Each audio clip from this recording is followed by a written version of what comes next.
Good afternoon and welcome. My name is Dr. Joan Reed. I wear several hats and am Dean for Diversity and Community Partnership and Professor of Medicine at Harvard Medical School and Professor in the Department of Social and Behavioral Sciences at the Harvard THTN School of Public Health. But importantly for today, I'm Director of both the Commonwealth Fund Fellowship in Minority Health Policy at Harvard University and the Joseph L. Henry Oral Health Fellowship in Minority Health Policy. I'm pleased to let you know that the number of registrants for today's webinar has approached 200 and includes colleagues from Harvard institutions, as well as colleagues, friends, families from across the country. In addition, many alumni fellows from the entire 3 fellowships that are part of this program are here today in support of current fellows, the fellows who will be presenting. Each year, the Minority Health Policy Annual Meeting exposes health professionals, students, residents, staff, and individuals from community agencies and organizations to healthcare and health disparity issues impacting the nation's most vulnerable populations through practicum presentations. This afternoon, we will hear Commonwealth Fund Fellows, the Joseph L. Henry Oral Health Fellow, and HMS faculty fellows presenting their practicum findings. And in a few moments, I'll tell you more about them. I want to give a special thanks to Dr. Laurie Zephyrin from the Commonwealth Fund for participating today as commentator for this webinar. About the fellowship programs, established in 1996 and supported by the Commonwealth Fund Fellowship in Minority Health Policy at Harvard University is designed to prepare physicians, particularly physicians from groups underrepresented in medicine, to become leaders who improve the health of disadvantaged and vulnerable populations through transforming healthcare delivery systems and promoting innovation in policies, practices, and programs that address health equity and the social determinants of health. The Joseph L. Henry Oral Health Fellowship in Minority Health Policy was established in 2005 to similarly prepare dentists to become leaders that impact not only oral health disparities, but who are equally prepared to address issues across the full healthcare and policy spectrum, particularly issues impacting individuals from marginalized and disadvantaged populations. With this May's graduation, we'll have trained 156 physicians, dentists, and mental health providers, including those who are funded by the California Endowment Scholars Program. It's been an honor to be part of these fellowships and to see alums assume leadership positions in today's healthcare delivery systems, public health, health policy, and academia, and in particular to witness their incredible ongoing response to COVID-19. Before we begin, a few housekeeping issues. All lines will be muted and the chat will not be available. Live closed captioning, however, is available and you can turn that on. Please submit your questions for the fellows using the Q&A function within the webinar. And at the end of the webinar, please answer the poll questions. It'll be very fast. This webinar is being recorded and will be available on the DICP website. Our first group of fellow presenters include Dr. Nicole Stern, Dr. Sarah Deliska, and Dr. Wayne Stevens. Dr. Stern is a Commonwealth Fund Fellow in Minority Health Policy at Harvard University, and prior to the fellowship, she was an urgent care physician at Sanson Clinic in Santa Barbara, California. She received her medical degree from the University of Arizona College of Medicine in Tucson and completed her internal medicine residency at the University of Arizona College of Medicine, also in Tucson, and a fellowship in primary care sports medicine at the University of Oklahoma Health Science Center in Oklahoma City. Second presenter is Dr. Sarah Deliska, Commonwealth Fund Fellow in Minority Health Policy at Harvard University. And prior to joining the fellowship, Dr. Deliska was chief resident in obstetrics and gynecology at the Brigham and Women's Hospital and Massachusetts General Hospital. She received her medical degree from Harvard Medical School. Third, in this first panel is Dr. Wayne Stevens, the Joseph Henry Oral Health Fellow in Minority Health Policy. And prior to the fellowship, Dr. Stevens was the director of pediatric dental health and wellness at the Jesse Trice Community Health System in Miami, Florida. He graduated from Columbia University after completing a dual degree program with the College of Dental Medicine and the Graduate School of Business. And we'll now turn to Dr. Stern.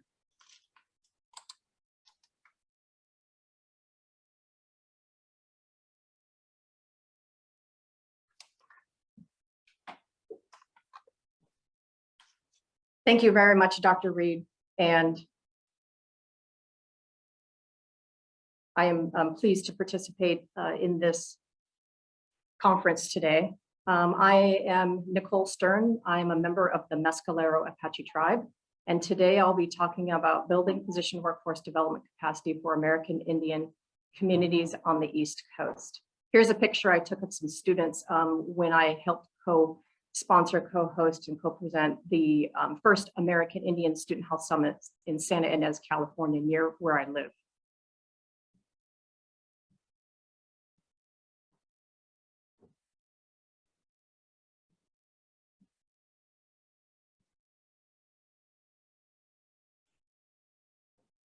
I'd like to give a land acknowledgement statement. I would like to respectfully acknowledge and recognize our responsibility to the original and current caretakers of the land, water, and air. Harvard University is situated on the traditional land of the Massachusetts people. We honor with gratitude the land itself and the people who have stewarded the land throughout the generations and going forward. My practicum project is in collaboration with the Association of American Medical Colleges. For those of you not familiar with the AAMC, they are representing the member institutions, 171 accredited US and Canadian medical schools, and they are devoted to transforming health through medical education, healthcare, medical research, and community collaborations. Why do we need to increase the American Indian and Native Alaska physician workforce?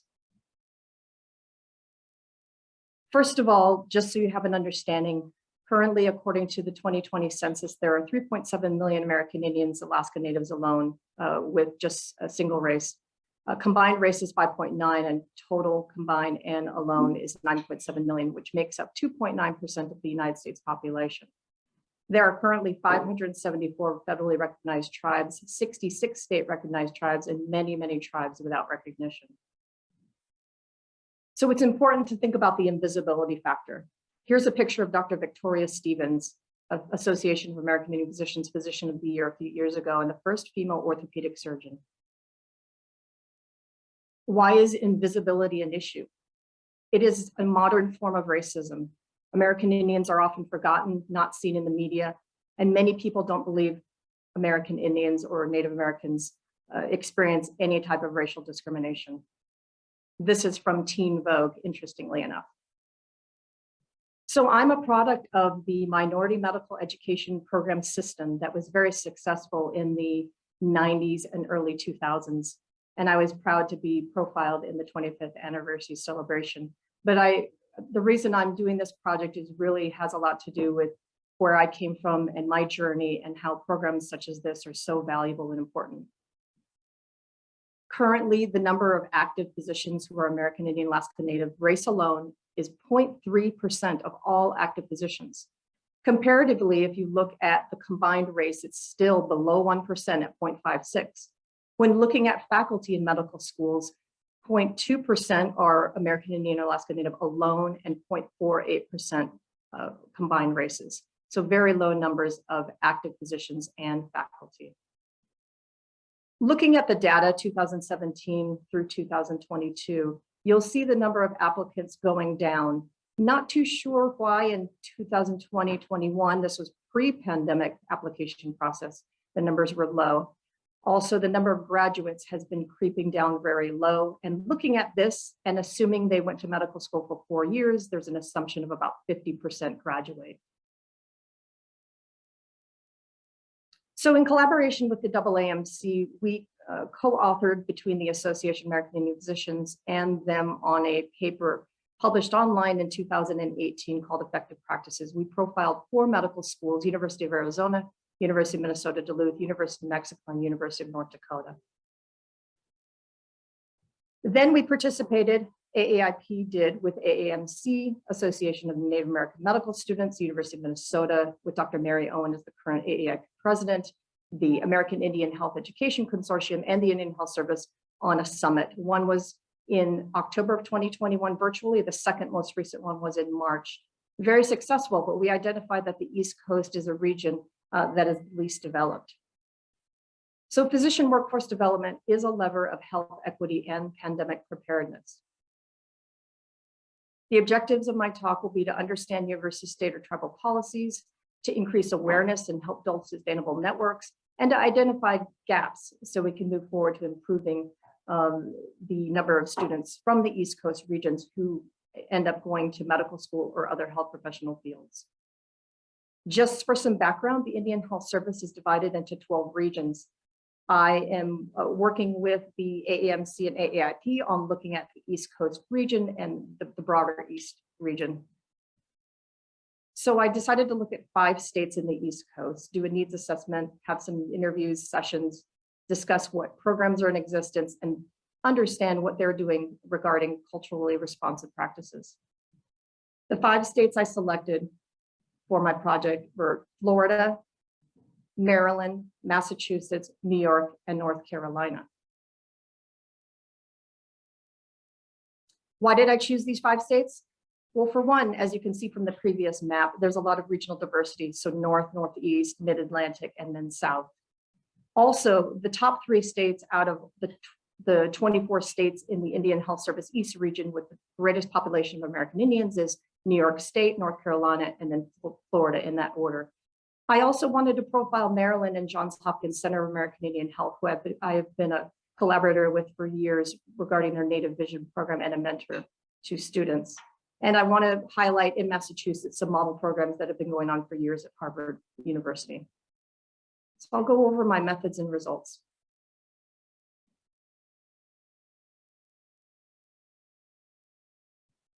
So in my methods, I emailed 13 federally recognized tribes within those 5 states.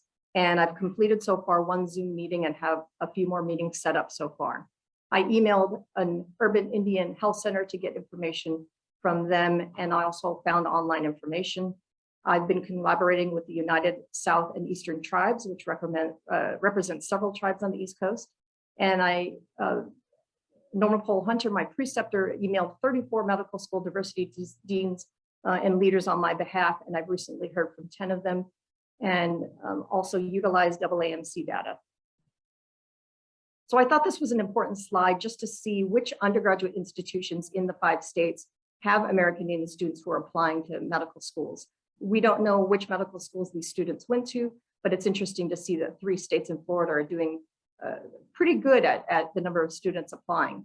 Maryland, Massachusetts, New York, it's either 0, 1, 2, 3, or 4 students from those states, and North Carolina, 7 students from UNC.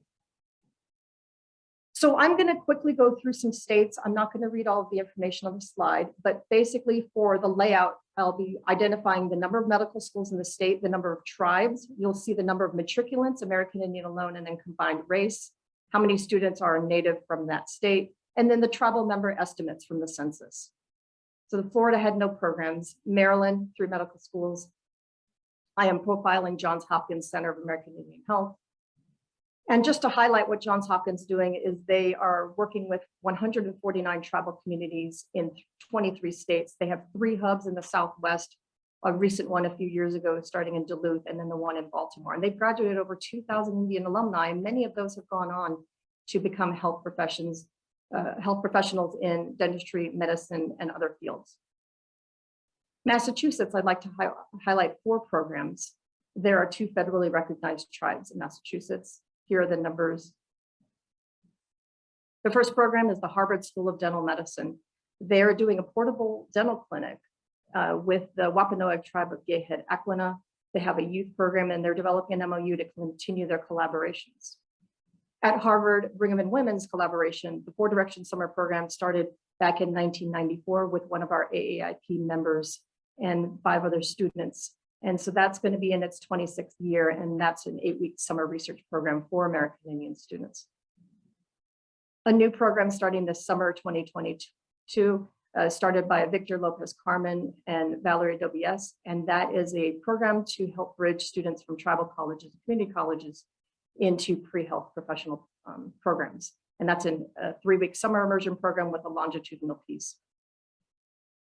The last program I'd like to highlight in Massachusetts is the Native American High School program, started in the year 2000. It did include Massachusetts tribal members in the beginning, but now it's mostly Hopi tribal members and Fort Peck tribal members, and it's a 3-week summer immersion program. In New York, there are 15 medical schools, 8 tribes. The number of students, 11 and 51. And I'd like to highlight the Upstate Medical University. So SUNY Upstate has been doing a pre-admission workshop, which helps the applicant-ready American Indian student prepare their medical school application. And they will be having their 3rd workshop, which is usually 2 to 3 days in length, in October this year. The second program is for registered nurses who are Native American, and there will be a mentoring conference going on at the collaboration with the American Indian Community House in New York City. And New York City, by the way, has the largest American Indian population of all cities in the United States with 180,000 plus people. North Carolina, there's 4 medical schools, 1 federally recognized tribe. Lumbee is a very large tribe awaiting federal recognition. And they're having a couple of programs, including the MedCat and AIMS programs through Wake Forest University to help get students interested in health careers and biomedical science. ECU Brody and UNC have collaborated on a pre-admission workshop. This was a free half-day workshop in 2021, and they're hoping to continue this going forward. So in summary, I'd like to mention that communities are small and spread apart, but we must include the urban American Indian population. We can't forget them. Support for American Indians from the East Coast communities is sparse. There is a lack of a central hub or central resource for this information. Tribes and urban Indian centers do need healthcare workforce support and guidance. And medical school diversity leaders have recognized the important need for American Indian specific programs and do want to collaborate.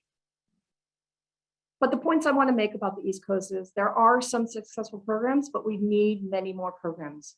While many of the programs attract non-East Coast American Indian students, more effort is needed to recruit them from within the East Coast region and local urban and rural American Indian communities. We know that culture is important, and using Reshaping the Journey as a model, where we highlighted those other programs, we know that cultural activities are very important. Youth need role models and mentors, students do need assistance, and collaborations are important, like with AAIP, AAMC, and the Indian Health Service. So what are some opportunities for change? Going beyond land acknowledgement. It isn't enough for medical schools to just say a land acknowledgement statement and be done. We have to recognize the American Indian communities that are around and still living, and we want to help them thrive. So I do believe we need to look at talent and strategy recruitment for American Indians in this region, create an action plan with collaborations with these associations and others, and definitely build effective practices with lessons learned from Reshaping the Journey. So I'd like to thank you very much for allowing me to present this information. I'd like to thank the Commonwealth Fund, Dr. Joan Reed, my amazing co-fellows, and Dr. Norman Paul Hunter from the Association of American Medical Colleges. If you would like to reach out to either of us, please don't hesitate to email myself or Dr. Norman Paul Hunter at our email addresses here. Thank you very much. Thank you, Dr. Stern. A quick question, because I'm looking at the time. Can you tell us a little bit about your next steps on this project and the future plans? The next steps in my project will include presenting at the AAMC annual meeting or another meeting to really bring all this information together. I'm continuing my collaborations with the tribal communities and the medical schools, and have upcoming meetings in the next few weeks and going forward. And I'd like to be able to have information that is publishable, that is going to be shared with communities across the country. And I believe this is important information to share with the leaders of the medical school communities, for example, the Council of Deans and the rest of the Board of Trustees, Board of Directors.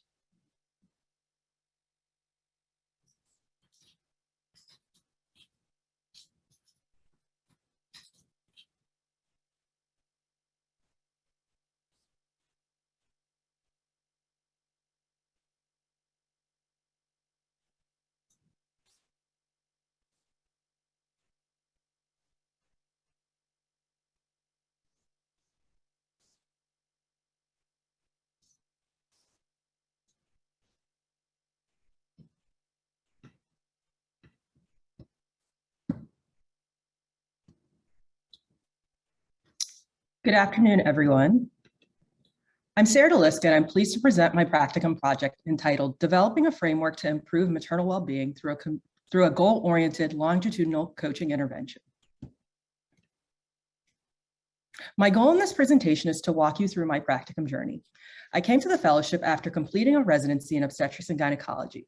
Given my interest in birth equity, I desired to use this year to broaden my understanding of ways to improve maternal-child health with a public health lens. During this year, I worked with the Stronger Generations Initiative, an organization housed at Brigham and Women's Hospital that is deeply invested in supporting pregnant and parenting people in Boston.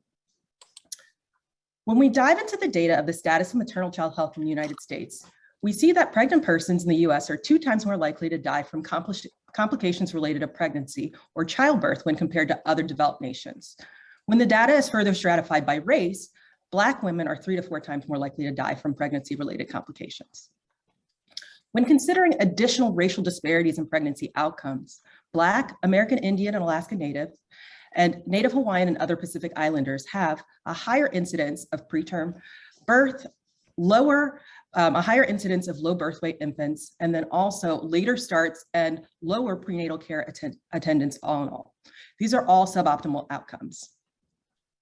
We know that the social determinants of health are key drivers in some of these health disparities, including disparities in maternal health.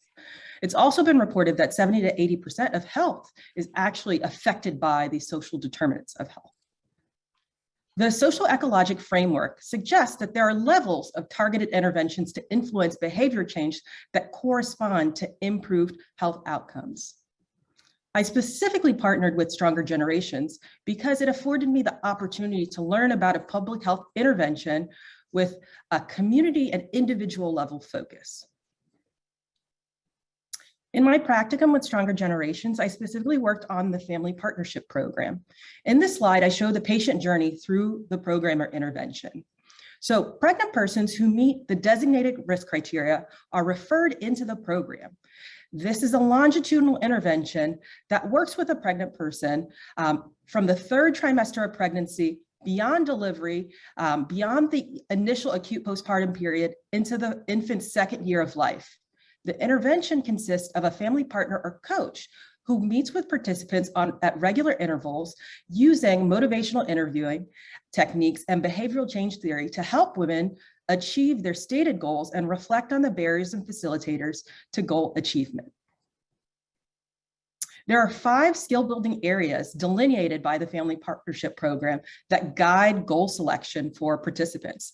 These include family stability, employment and education, health and wellness, life and parenting skills, and financial security and economic mobility. Participants are given the latitude to focus on areas of interest that have a greatest personal, as it relates to their greatest personal needs. This slide showcases some preliminary data from patients who participated in the pilot study that launched in 2019 and is still ongoing. Of the 158 participants who are enrolled in the program, you can see the vast array of achievements that have already been actualized and specific examples with each of the 5 categories. So in addition to impacting social determinants of health, there's already some initial pilot data that shows association of improved maternal child health outcomes with people participating in the program. So compared to national, state, and local thresholds, the Family Partnership Program has been associated with lower rates of preterm birth, lower rates of low birth weight infants, and also higher rates of breastfeeding initiation. These are all very encouraging preliminary results. Now, turning to the specifics of the project, my goal in partnering with Stronger Generations was to strengthen the incredible work already being done by enhancing the indicators as it relates to social determinants of maternal health and clinical maternal health that they are employing to better capture the impact of the intervention on participants in the program. The methods I used included conducting a literature review, doing a programmatic audit, including key stakeholder interviews with the family partners and also the program director of Stronger Generations, and then also doing a comparative analysis of other interventions that are bridging kind of the social and clinical needs of vulnerable pregnant persons. My hope in doing this work was that I would be able to contextualize the program, help better capture the achievements that might not be recorded, and then also improve the sustainability of the program as it transitions beyond the pilot phase. So in the next couple of slides, I want to highlight the findings of indicators, both from the social determinants of health perspective, but then also the clinical perspective. So here first, the approach to finding the social determinants of health indicators included reviewing primary literature, but then also consensus documents published by the Health and Human Services, Healthy People 2020 and 2030 goals. I then distilled down the metrics, thinking about what was feasible and then also what would add value to this specific population. So examples of these social determinants of health indicators include economic stability. So evaluating the change in employment status or proportion living in poverty associated with the intervention. Considering neighborhood and built environment metrics, like quantifying if there's a delta in proportion of people living in smoke-free homes after engaging in this program. And then also considering the social community context, right? Especially in this peri-pandemic time, thinking about, are we able to equip people who might not have the use or be able to be savvy with health IT usage to kind of meet that need with this program? So I used a similar approach to find clinical maternal health indicators. So again, reviewing primary literature, but then also pulling consensus documents from the American College of Obstetrics and Gynecology, and also the Society for Maternal Fetal Medicine. Key areas of focus with these indicators included improved health education, improved health utilization metrics, and then also quantifying the ability to improve self-efficacy or agency, which is a fundamental premise in this intervention. So after finding a broad range of many, many indicators, I had to think about my approach to distilling the recommendations. How would my parent organization, Stronger Generations, take heed of the advice that I was giving? So, what helped me hone in on making recommendations was thinking about, are the indicators that I was proposing, are there validated measures that could be readily employed in analyzing participants? What's the inherent cost or lead time in changing our evaluation model? And then also, again, the value with the specific population that we are working with. So in considering these things, I thought it would behoove us first to think about expanding the clinical maternal health indicators. At baseline, the program does a fantastic job of abstracting a number of different social determinants of health indicators. So prioritizing that and then phasing in some of these more expanded social determinants of health indicators was a valuable approach. So the next aspect of my practicum project was actually performing a SWOT analysis. So thinking about the strengths, the weaknesses, and opportunities and threats inherent to this program. So a unique feature of this program is its ability to meet people where they are. So it's very individualized and patient-centered. The ability to have the latitude to goal set to whatever is meaningful for your unique circumstance is truly an asset. Additionally, the longitudinal nature of this intervention, right? The pregnancy journey is usually siloed with the actual pregnancy journey, then the delivery episode, and then postpartum care, which up until this year was routinely defined as that first 6 weeks, and then kind of transitioning back to routine well woman care. Here in this intervention, you're paired with a coach or partner that transitions throughout all those time points, creating some kind of uniformity in that care journey. Now, some weaknesses in the program are inherent to kind of the flip side of that latitude of individualization. At present, there's a lot of variability in terms of how goals are selected and how goals are quantified, right? The type, amount, and complexity of goals set and achieved makes it a little bit challenging to really ascertain and study the impact of this program.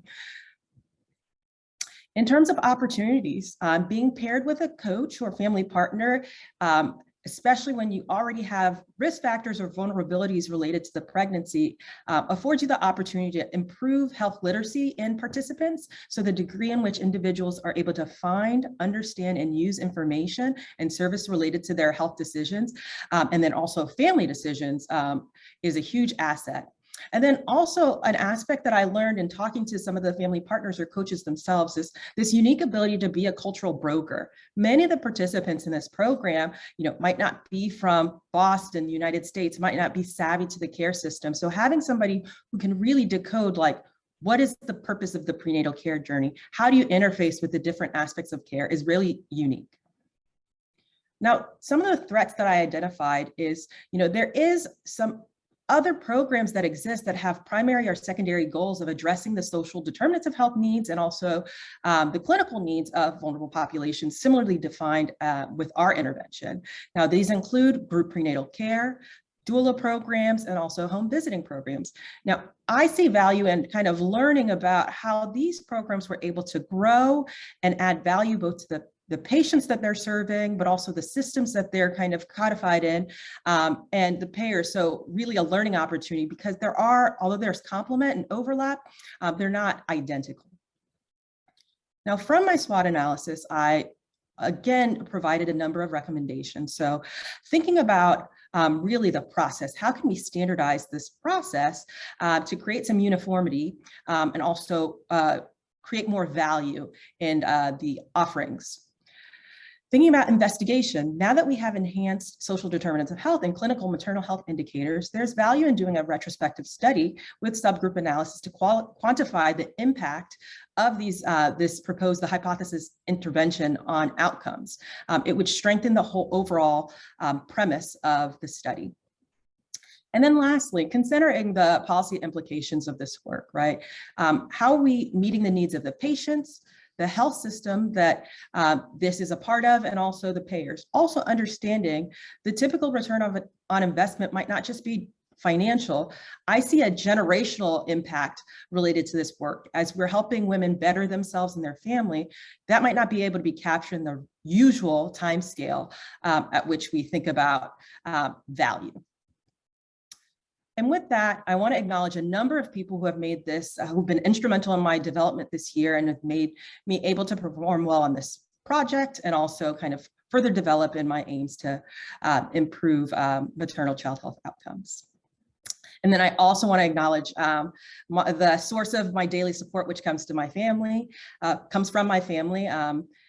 and give you guys some time to ask any questions as we reflect on this quote from Kamala Harris, which I feel is very timely because truly maternal child health is very important in terms of, serves as a litmus test for like how we as a society are faring at large.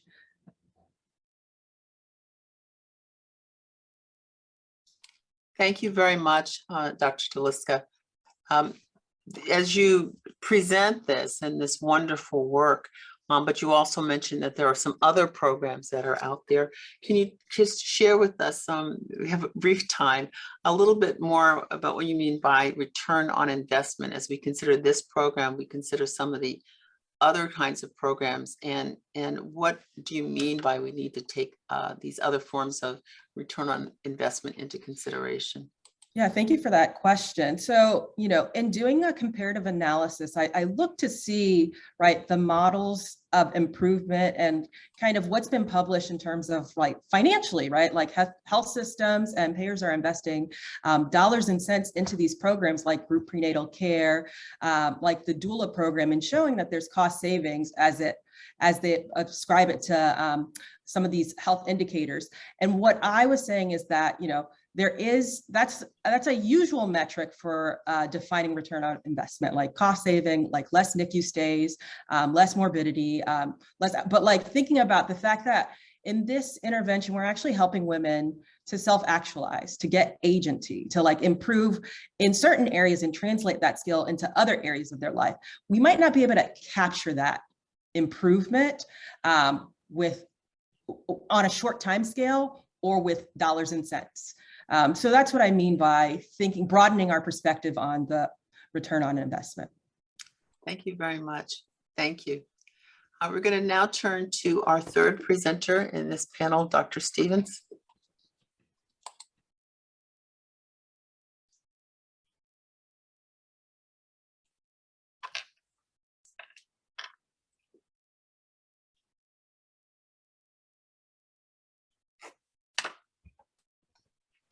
Good afternoon, everyone.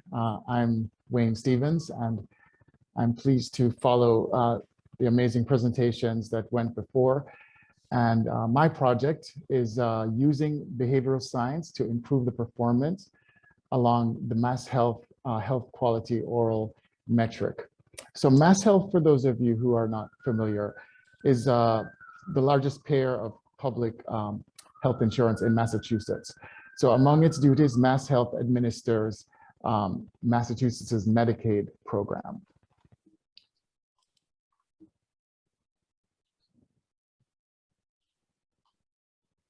Okay, so why did I choose this particular program? So this relates to my background. Prior to coming to the fellowship, as Dr. Reed indicated, I was a practicing pediatric dentist at a federally qualified health center in South Florida, the Jesse Trice Community Health Center, which is a rendering is depicted in the lower left of this picture. Jesse Trice is based in South Florida. And so as a pediatric dentist working in the Liberty City community, I treated mostly patients who had Medicaid insurance. And so above is a photograph of an event some of the team and I did in the Liberty City area. And for those of you who are not as familiar with that area, it actually was the scene for the biopic Moonlight, which won the Best Picture Oscar in 2016, which we're very proud of and like to share when we get a chance. This project as well connects with some of my academic backgrounds. As Dr. Reed mentioned, I have an MBA and I also studied economics in college. Okay, so this is an overview of where we'll be going through today's presentation. So at first, let's do some definitions. So we introduced Mass Health, but we also need to talk about something called ACOs. So this particular oral health measure connects Mass Health with what are called accountable care organizations. And so for those of you who are not as familiar, an accountable care organization is basically a group of health organizations that come together to deliver patient-centered care. And what that means is that they're interdisciplinary, and importantly, they contract with third-party payers to actually change the way that healthcare is paid for. So essentially, through an accountable care organization, there's greater focus on prevention as opposed to the treatment of disease. And one of the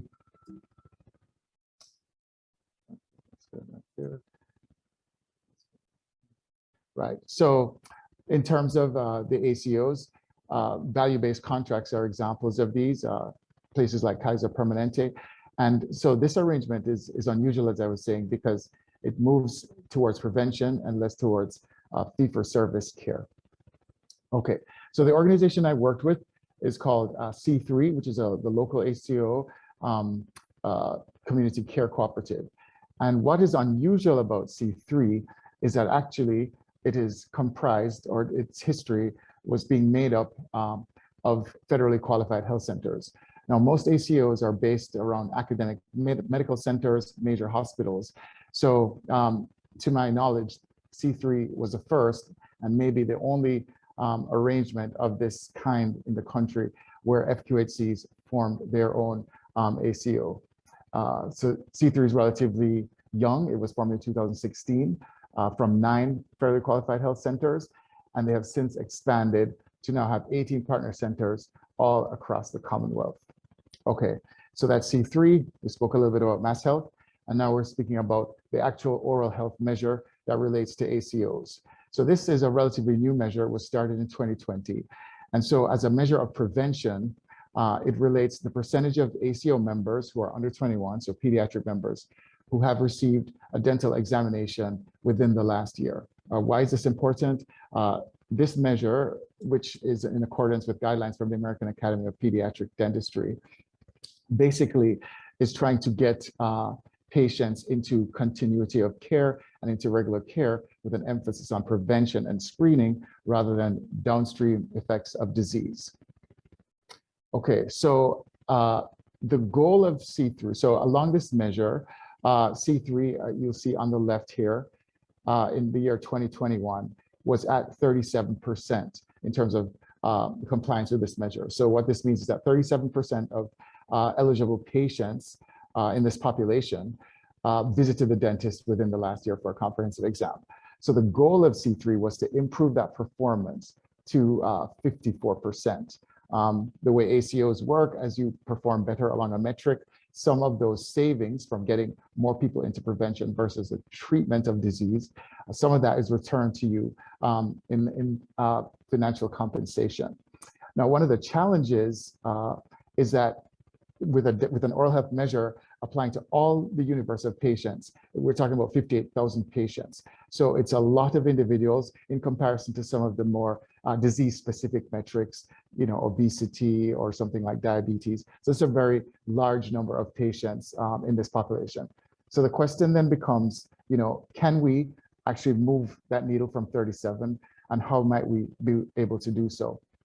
So one of the depicted on the right here are just kind of this idea of behavioral change, and, you know, can we shift the behavior of some of our members who are a little bit more out of compliance to come into compliance. So in thinking about, you know, essentially what is a marketing strategy, you know, how can we shift more people back towards these annual visits? C3 considered various forms of intervention. And as we mentioned, 58,000 is a very large number. So we think about things like effectiveness of reaching individual members, but we also think of cost, because the sort of traditional method of reaching out person-to-person phone calls will be very expensive. So C3 settled on SMS messages, which are a low-cost intervention, but also have a very high degree of engagement. Some of you probably already looked at your cell phone today.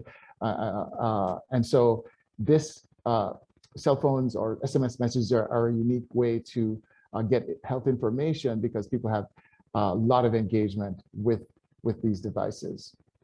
Okay, so C3 approached me, and my role in this project was to estimate, you know, how likely are we to achieve our goal, to go from our baseline of 37% to 54%. You know, what can we expect from such a campaign? So my initial methodology was to think about this question, you know, what increase in behavior do SMS campaigns typically produce in healthcare settings? And so to do that, I focused on systematic reviews, which are studies of studies to see evidence of this in the literature. Now, for an oral health measure, this is actually, there wasn't anything in the literature on this, so I had to find analogous comparisons. So the first thing that I looked at, I found a systematic review of childhood immunizations, because there was a program, or there have been programs to bring parents to immunize children, to remind them that their children are due for immunization through an SMS campaign. And so looking at these meta studies, these on average have increased performance by 29%. And this was actually found at a high degree of evidence in the literature.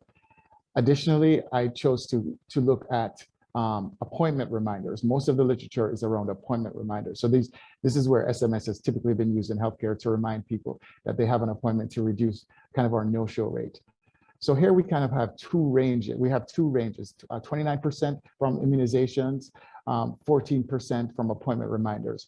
So the thought is that a successful campaign would probably be somewhere in the middle of these. Immunizations may be a little bit higher, because certainly the trade-off from a immunization versus a dental visit, it's a little bit different in terms of the consideration, but it's kind of giving us a ballpark of where we might be.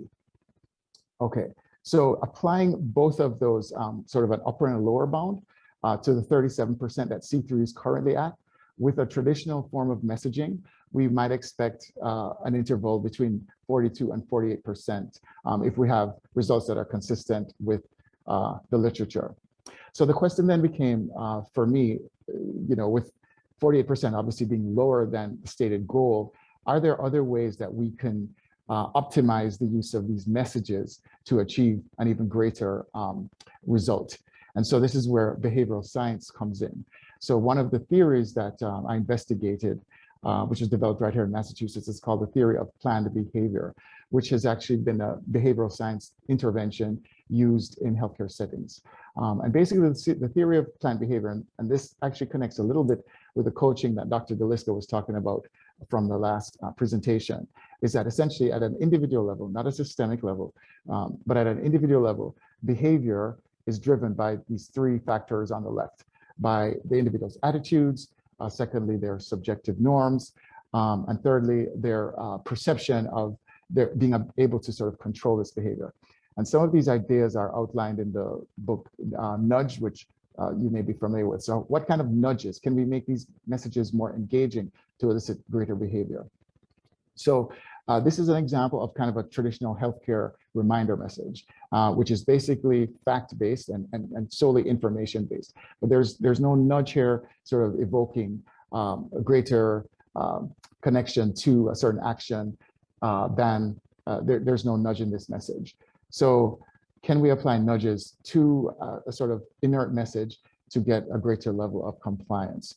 So here I went to literature and thought about, the attitudes of parents. How can we, change the trade-off from attending a dental visit or not with one's child to actually connect with the attitude of the parents? And in red, we have the nudge here, which is that children whose parents, guardians, take them to the dentist regularly have better oral health as adults. So here we're invoking that, missing a dental appointment or not going to the dentist on a timely way actually has future consequences for your child. We're just reminding the parents of that. We can think about nudges that work in terms of subjective norms or group behavior. And so here we're emphasizing the nudge, please join. Remember, this is a 60,000 person population. Please join the thousands of parents who have scheduled an annual appointment for their child. And finally, the perception of control. It's critical to engage in a behavior. An individual has to believe that they're able to achieve the outcome that they desire. And so here we have a nudge. Making an appointment for this important healthcare is easy and convenient. So we're emphasizing the ease and convenience. And these nudges were based on literature that where messaging has been studied. I mean, this is an emerging era of healthcare, so there wasn't a lot in the literature on that, and using kind of these behavioral science principles. So, okay, the question then becomes, what increase can we possibly get from these nudges? So if you remember, our goal was to try to get to 54% compliance here. And basically with a traditional text message, we we estimate that our response will be between 42 and 48%, which doesn't quite get us there. So what can the nudge give us? So interestingly, the most effective health nudges that have been studied yield about an 8% over control. So control being like a neutral message. So if we apply that 8% to the range that we were already at, we're looking at a final estimate somewhere between 46 and 52% from this messaging campaign, which doesn't quite take us to our goal, but gets us pretty close, gets us in the ballpark.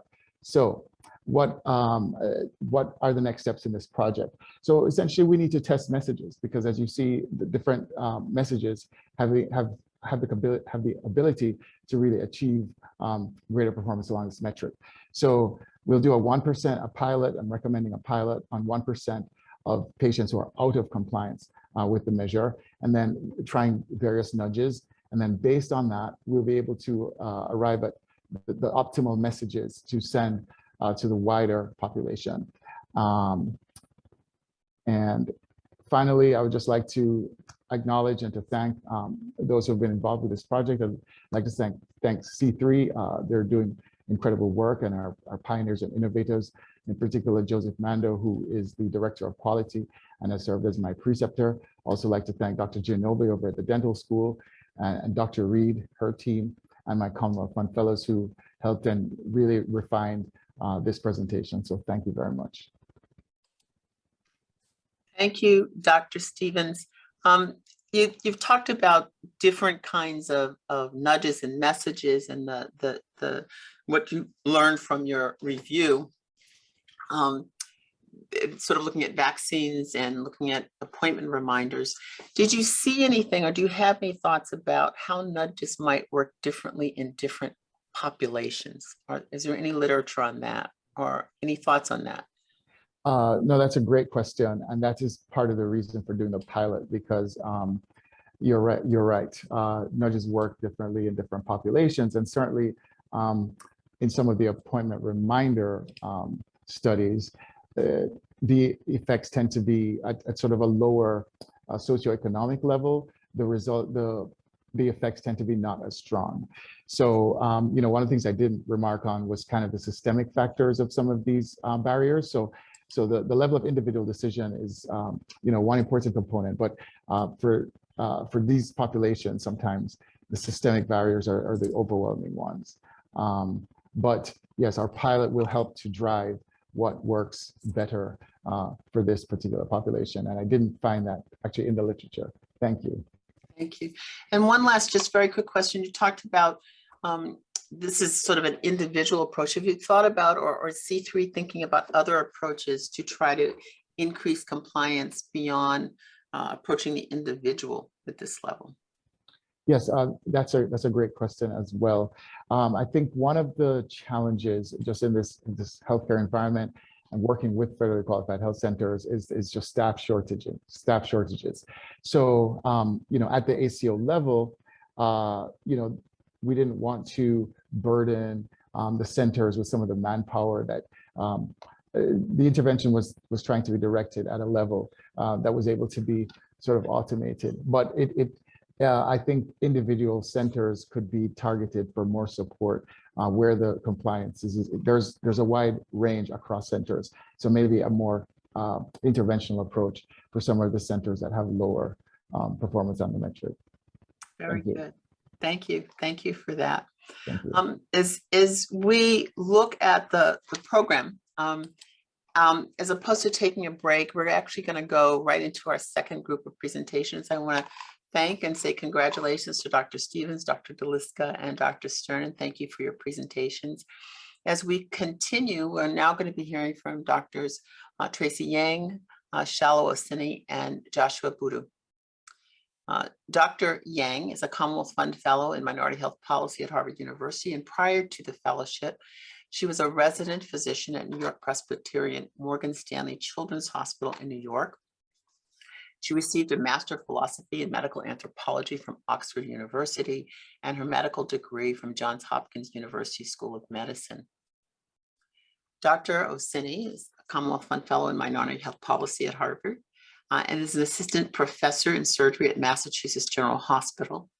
She received her medical degree from Case Western Reserve University in Cleveland and completed residency in general surgery at the National Naval Medical Center in Bethesda and a fellowship in surgical oncology at the Fox Chase Cancer Center in Philadelphia.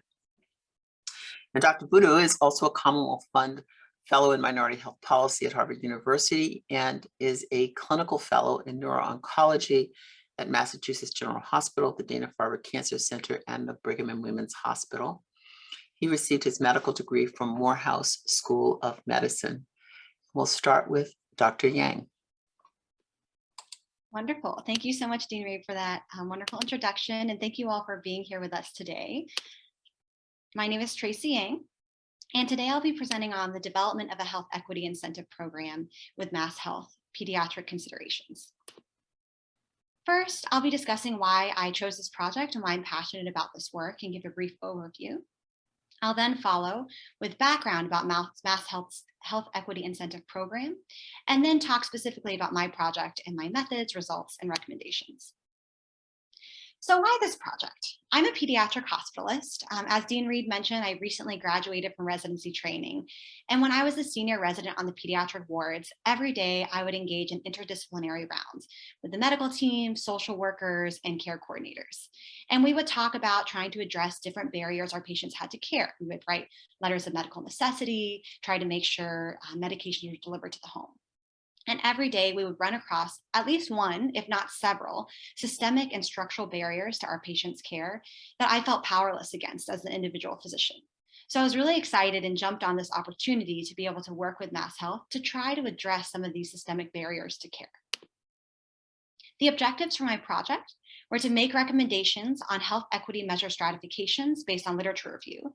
And I was particularly interested in age, of course, pediatric age ranges, as well as race and ethnicity.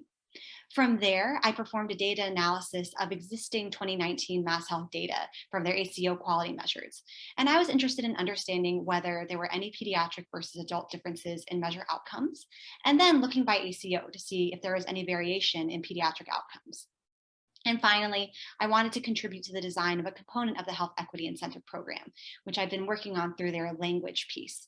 I won't be focusing on this today, but I'm happy to answer questions about that or to discuss with any of you individually after the talk. So my colleague, Dr. Stevens, gave a wonderful overview of MassHealth, and I was helping with the upcoming 1115 waiver, which is a demonstration project that the Secretary of Health and Human Services can approve for a specific state if they think that there's a project that can help improve care and quality for a member population.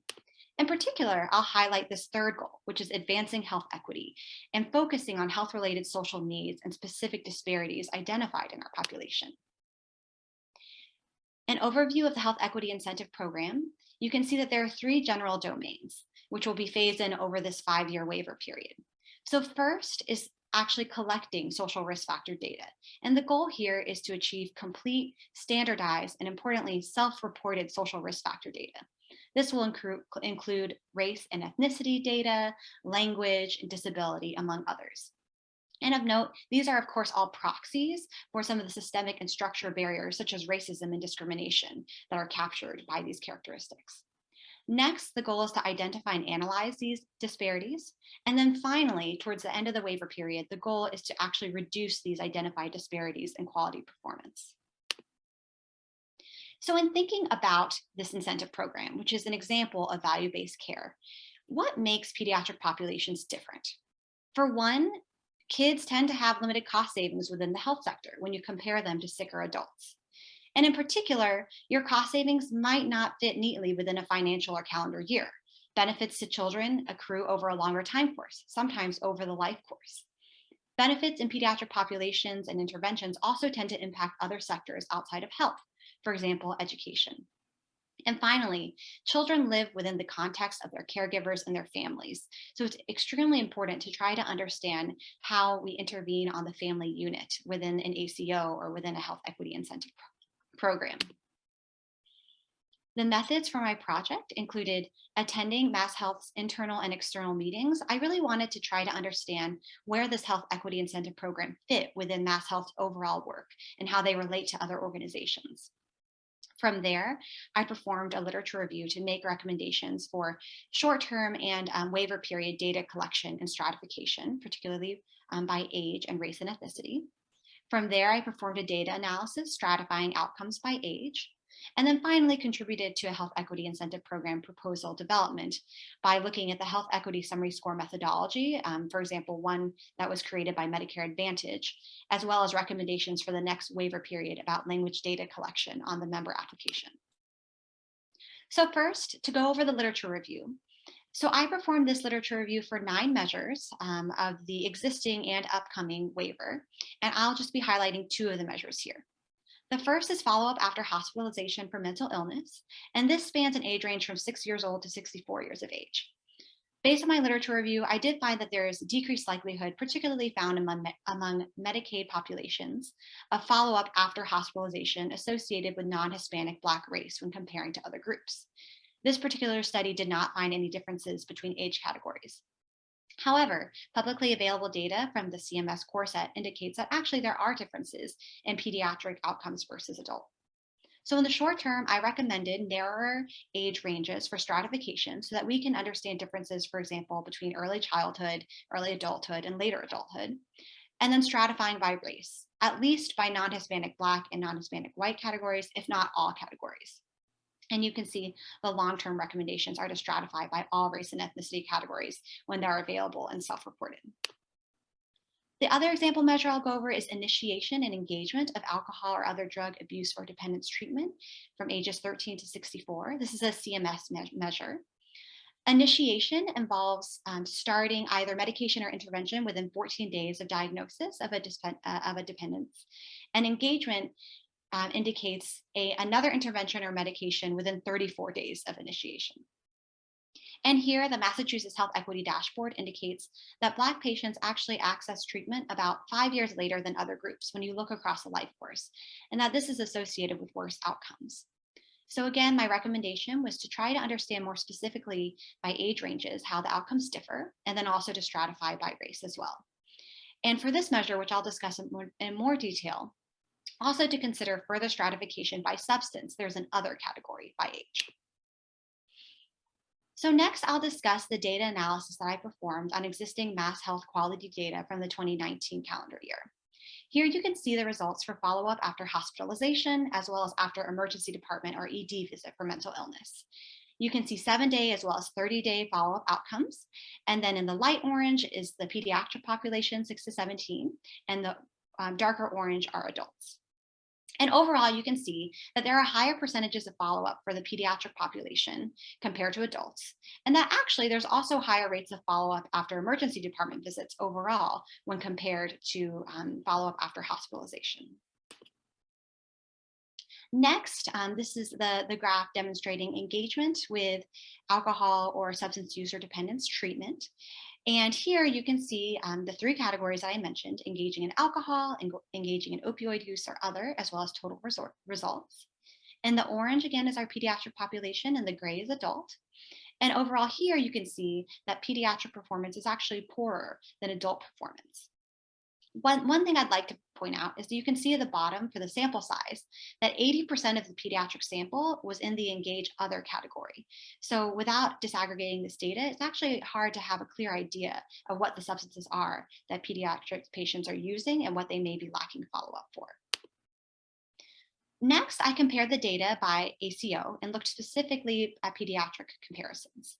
I included a sample size of 30 or greater for the ACOs that were included in this analysis. On the orange, you can see 7-day follow-up, and then the gray is 30-day follow-up. And here you can see that there is some variation by ACO, and particularly for 7-day pediatric percentage of follow-up, as low as 30% going to as high as almost 70%. Next, I looked at the comparison of pediatric percentage of follow-up after ED visits for mental illness by ACO. There were more ACOs that were able to be included in this analysis. And again, you can see that overall the rates are higher than follow-up after hospitalization. And there is actually less variation for this measure by ACO.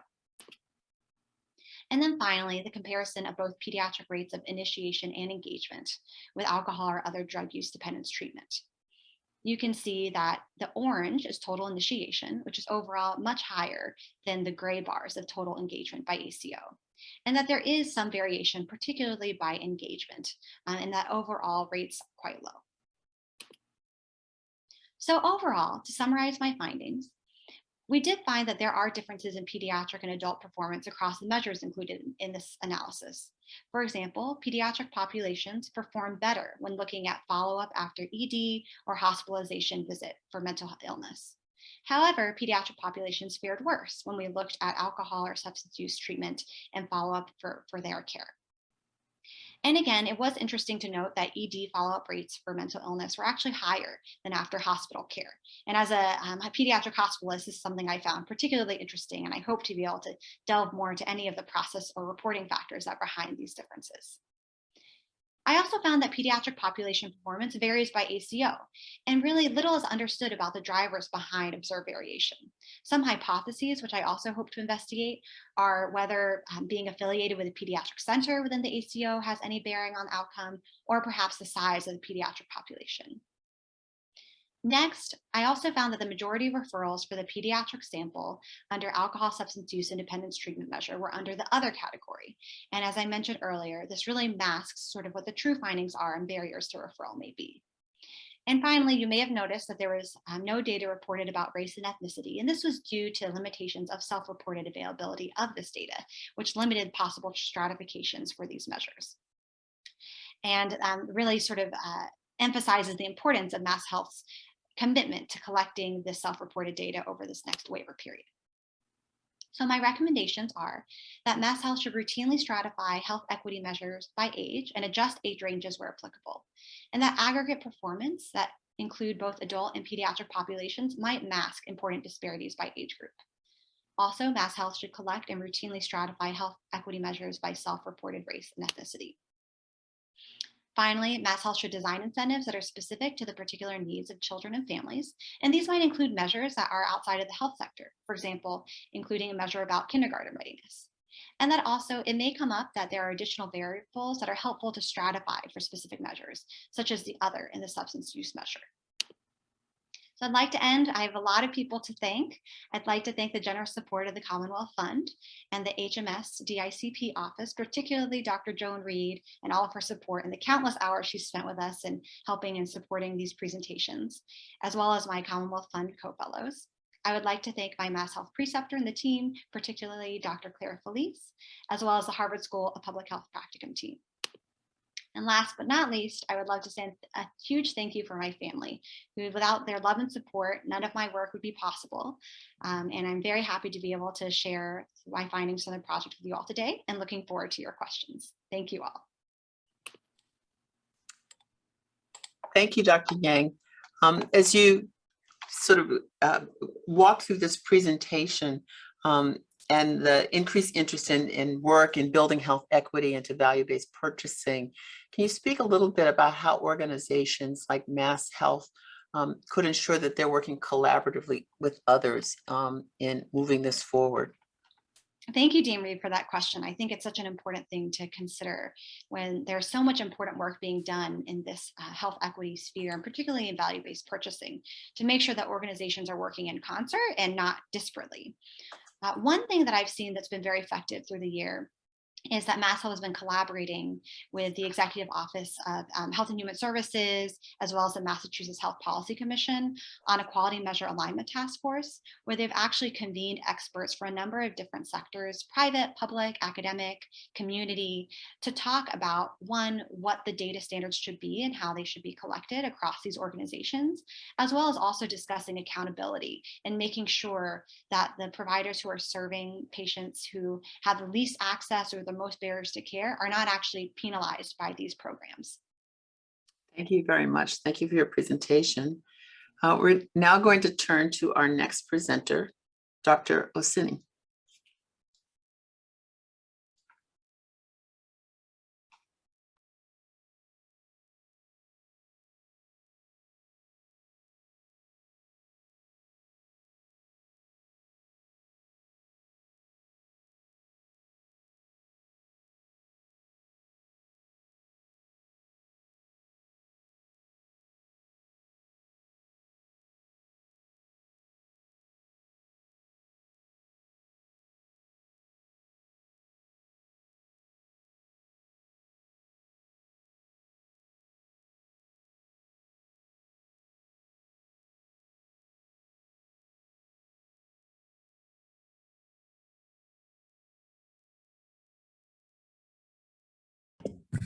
Sorry, technical difficulties. I was hoping we could get through without it today.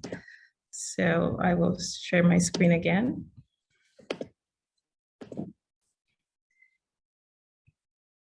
And okay.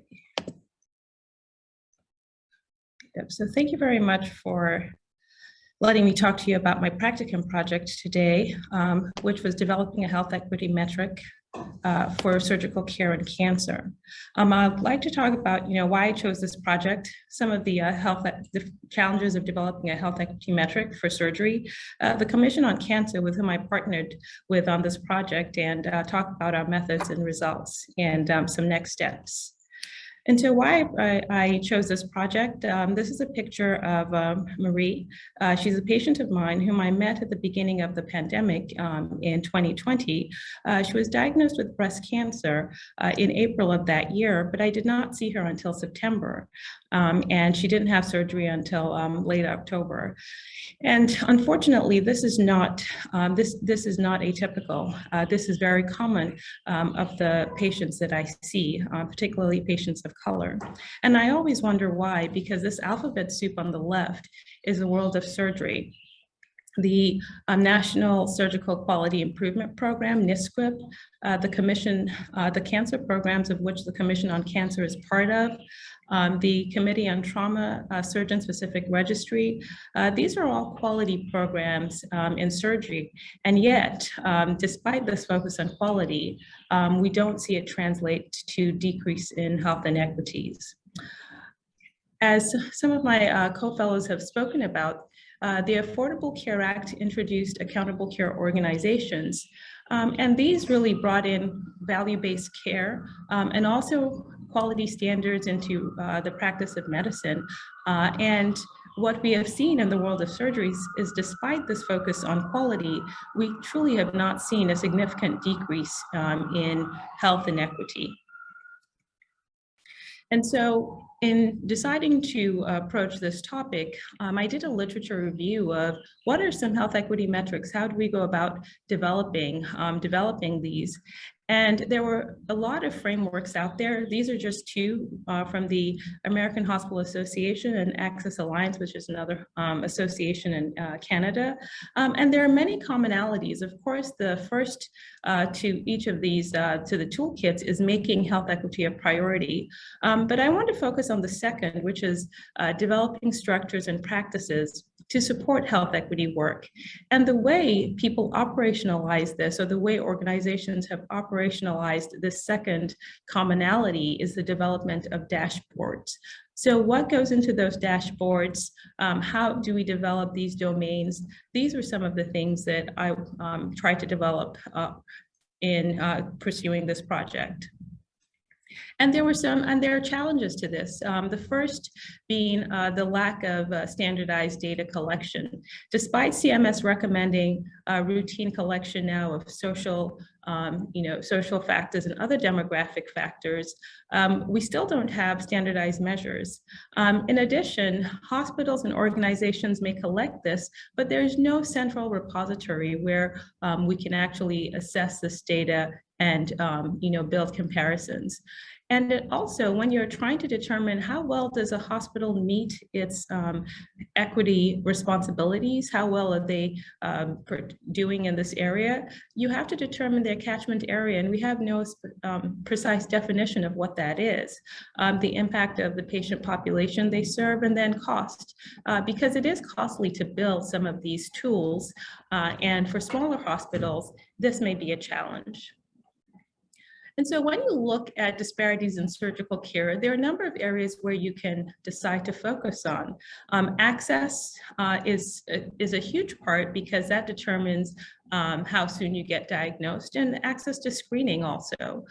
Treatment, which is, there are a lot of times where, as with my patients, you see delays in surgical care, or sometimes just disparate surgical options being offered. And then, of course, the outcomes, which we know that, especially in the US, Black patients have worse mortality and increased morbidity from cancer. So I chose with the arrow to focus on treatment, which I think is influenced by health systems, and they can actually do something about delays in surgical care. And this picture just once again shows that we have patient factors and we have health system factors that contribute to disparities in outcomes. And we've heard a lot about the socioeconomic and demographic factors, which are patient factors, and motivate this. I wanted to focus more on what are some of the health system factors that may contribute to this. And so I decided to reach out and partner with the Commission on Cancer. The Commission on Cancer is the largest cancer-specific accreditor of hospital quality. They actually do maintain a prospectively collected database. And at this point in time, you have over 1,500 participating hospitals. Hospitals that are COC hospitals are thought of as participants. And so you can request a participant user file, which is what I used for this analysis. These participant user files are organ specific. And so for this fellowship and this project, I decided to focus just on breast cancer. And what is really helpful about this database is that it contains patient information, significant granularity about the cancer stage, tumor characteristics, but also facility information. Some of the variables of interest that I looked at with regards to facility were their training status, hospital size, urbanicity, and then the patient factors, the cancer stage, insurance, and the actual treatment. And I will go more into detail about these. So when we look at training status, hospitals can be academic hospitals or non-academic. Essentially, do they train residents or not? And there's a predominance of academic facilities in the COC, the National Cancer Database. When we look at insurance status, most of the patients in the National Cancer Database have private insurance, followed by Medicare, and then the smallest group are the Medicaid patients.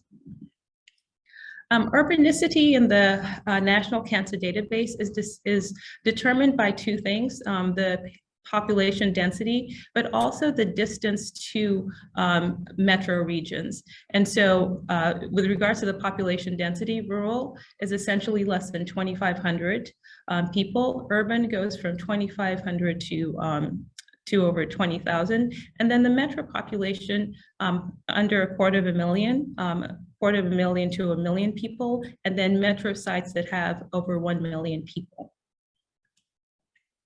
And so for this project, I decided, as I noted, to focus on breast cancer, and particularly the difference in outcomes between Black and white women, because when we look at cancer statistics in the US, we see the widest disparity between these two populations.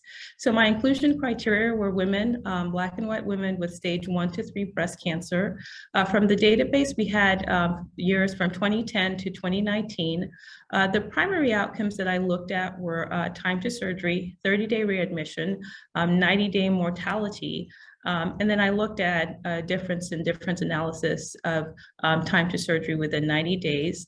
And for this presentation, I'll be focusing particularly on the time to surgery.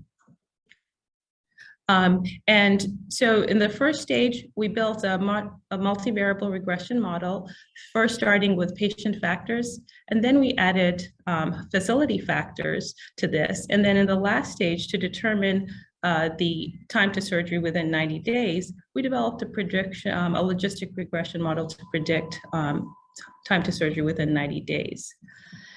And so the results, let me start off with a little bit about the population that we analyzed. We had roughly 890,000 women. And some important things to highlight here, as with national trends, we see that in the age group under 50, Black women are overrepresented, with 25% of these women having breast cancer under the age of 50.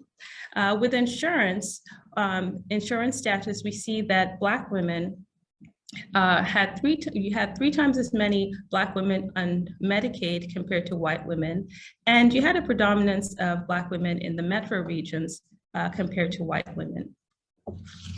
And when we look at cancer stage, once again reflecting the national trends, you had Black women more likely to present at later stages, stage 2 and 3, compared to white women.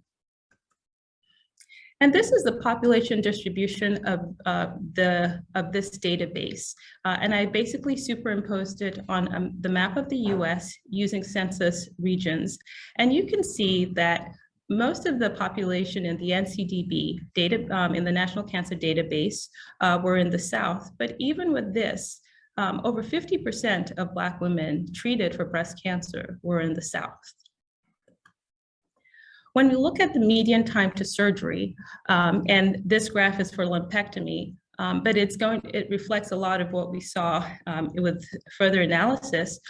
Two things to note. The first is that over the 10-year course of this, of the study, the time to surgery increased. And so for white women, and this is the graph in red, in 2010, the average time to get a lumpectomy was 25 days, but by 2019, we were at 30 days. And for Black women, they started off at 29 days in 2020 and 41 days by 2019. And it's also important to note on this graph that it took 10 years for Black women to reach the starting point of where white women were essentially. And when we look at mastectomy, we see once again that increased time to surgery over the decade, but also Black women having more of a 10-day delay to surgery compared to white women. When we look at urbanicity, we can see a distinct a gap in the curves in the metro regions. And so in metro regions, Black women have a longer time to surgery, whether you're looking at lumpectomy or whether you're looking at mastectomy. It was not as significant in the urban and rural areas because of the decreased population of Black women in these regions. When we look at regional trends, once again, you can see that gap in time to surgery between white and Black women. The smallest gap, which was somewhat surprising to us, was in the South, where the difference was 4 days compared to almost 7 days in the Northeast. And we see a similar trend, a similar pattern played out when we look at mastectomy. And so I mentioned we did a prediction model to see factors that determine surgery within 90 days. And when we look at, so just a few things about this graph to start. On the y-axis, we have odds ratio, and the red line is one. And so essentially, if there is no difference between white, which is W, or Black, which is the B, if there's no difference between white and Black women, then the answer should be 1. However, if we have values less than 1, it means Black women are less likely to get to surgery within 90 days compared to white women. And if we have values over 1, it means Black women are more likely to get to surgery within 90 days compared to white women. And so when we look at urbanicity, we see what we saw reflected in the graph, which is that in the metro regions, Black women are less likely to get to surgery in time. This is 0.65. And the confidence intervals for the urban and rural areas are larger, once again, because of the decreased population there. When we look at region, the worst region is in least likely to get to surgery within 90 days is in the Northeast. And this was 0.58. When we look at whether or not you get your care at a training facility, we see that if you get your care at an academic institution, you're less likely to get to surgery within 90 days. And so overall, when we adjust for all of these things, it was essentially Black women's odds ratio of getting to surgery within 90 days was 0.6, which means that compared to white women, Black women were 40% less likely to get to surgery within 90 days. So there are additional things I think that we need to look at before we can generalize, time to surgery or median time to surgery as a health equity metric. And this includes a better adjustment for social determinants of health.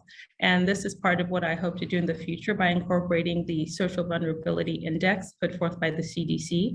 Also looking at regional and national comparisons are important because as we can see, there really are differences in parts of the country.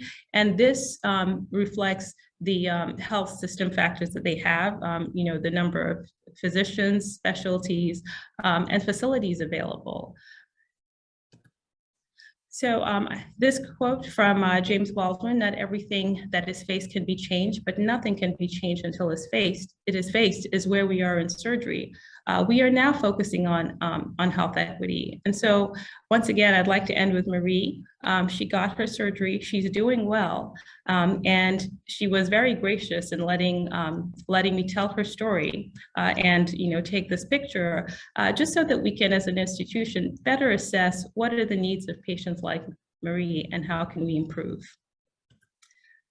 I want to thank, Brian Pallas with the COC, Doctors Chang and Yawen Chen at the Codman Center, who were instrumental in helping with this project. My co-fellows who helped me with my technical challenges today, the Commonwealth Fellowship team, Dr. Reed, Dr. Landry, and helping us and the mentors.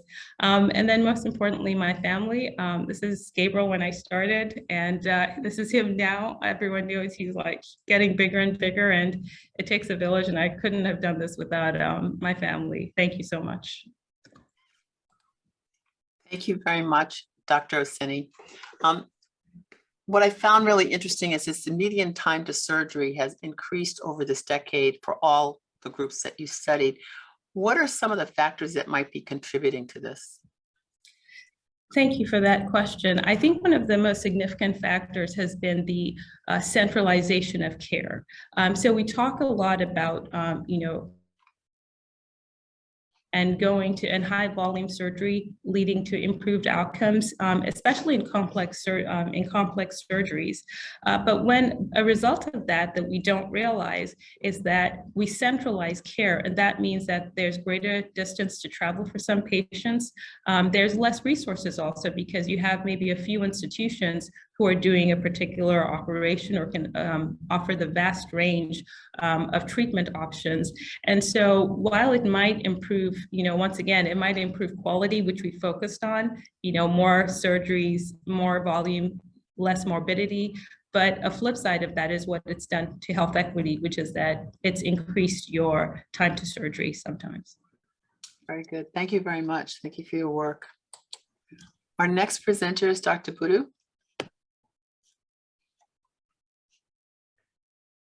Good afternoon, everyone, and thank you for the opportunity to present my work today on increasing access for lower income Medicaid patients. As to my background, I'm a neuro-oncology fellow, and these access issues are very important to me. I see these problems and barriers daily in the clinic. And also on a personal level, I've also seen access issues with multiple family members on Medicaid, having to wait for appointments, not being able to be seen in certain centers, and also not receiving adequate care. So just as a primer, cancer care in general has evolved significantly over the past 50 years. We have new and better methods of screening, diagnosis, and treatment, such as chemotherapies, immunotherapies, targeted therapies, radiation, and surgery. In fact, over the past decade, the FDA has approved 332 new anti-cancer drugs. But as we are advancing so fast, are all of our new tools, screening, advancements, treatments, are they available to everyone? And the answer is no. There are still significant barriers to access to care all throughout medicine, and cancer care is no different.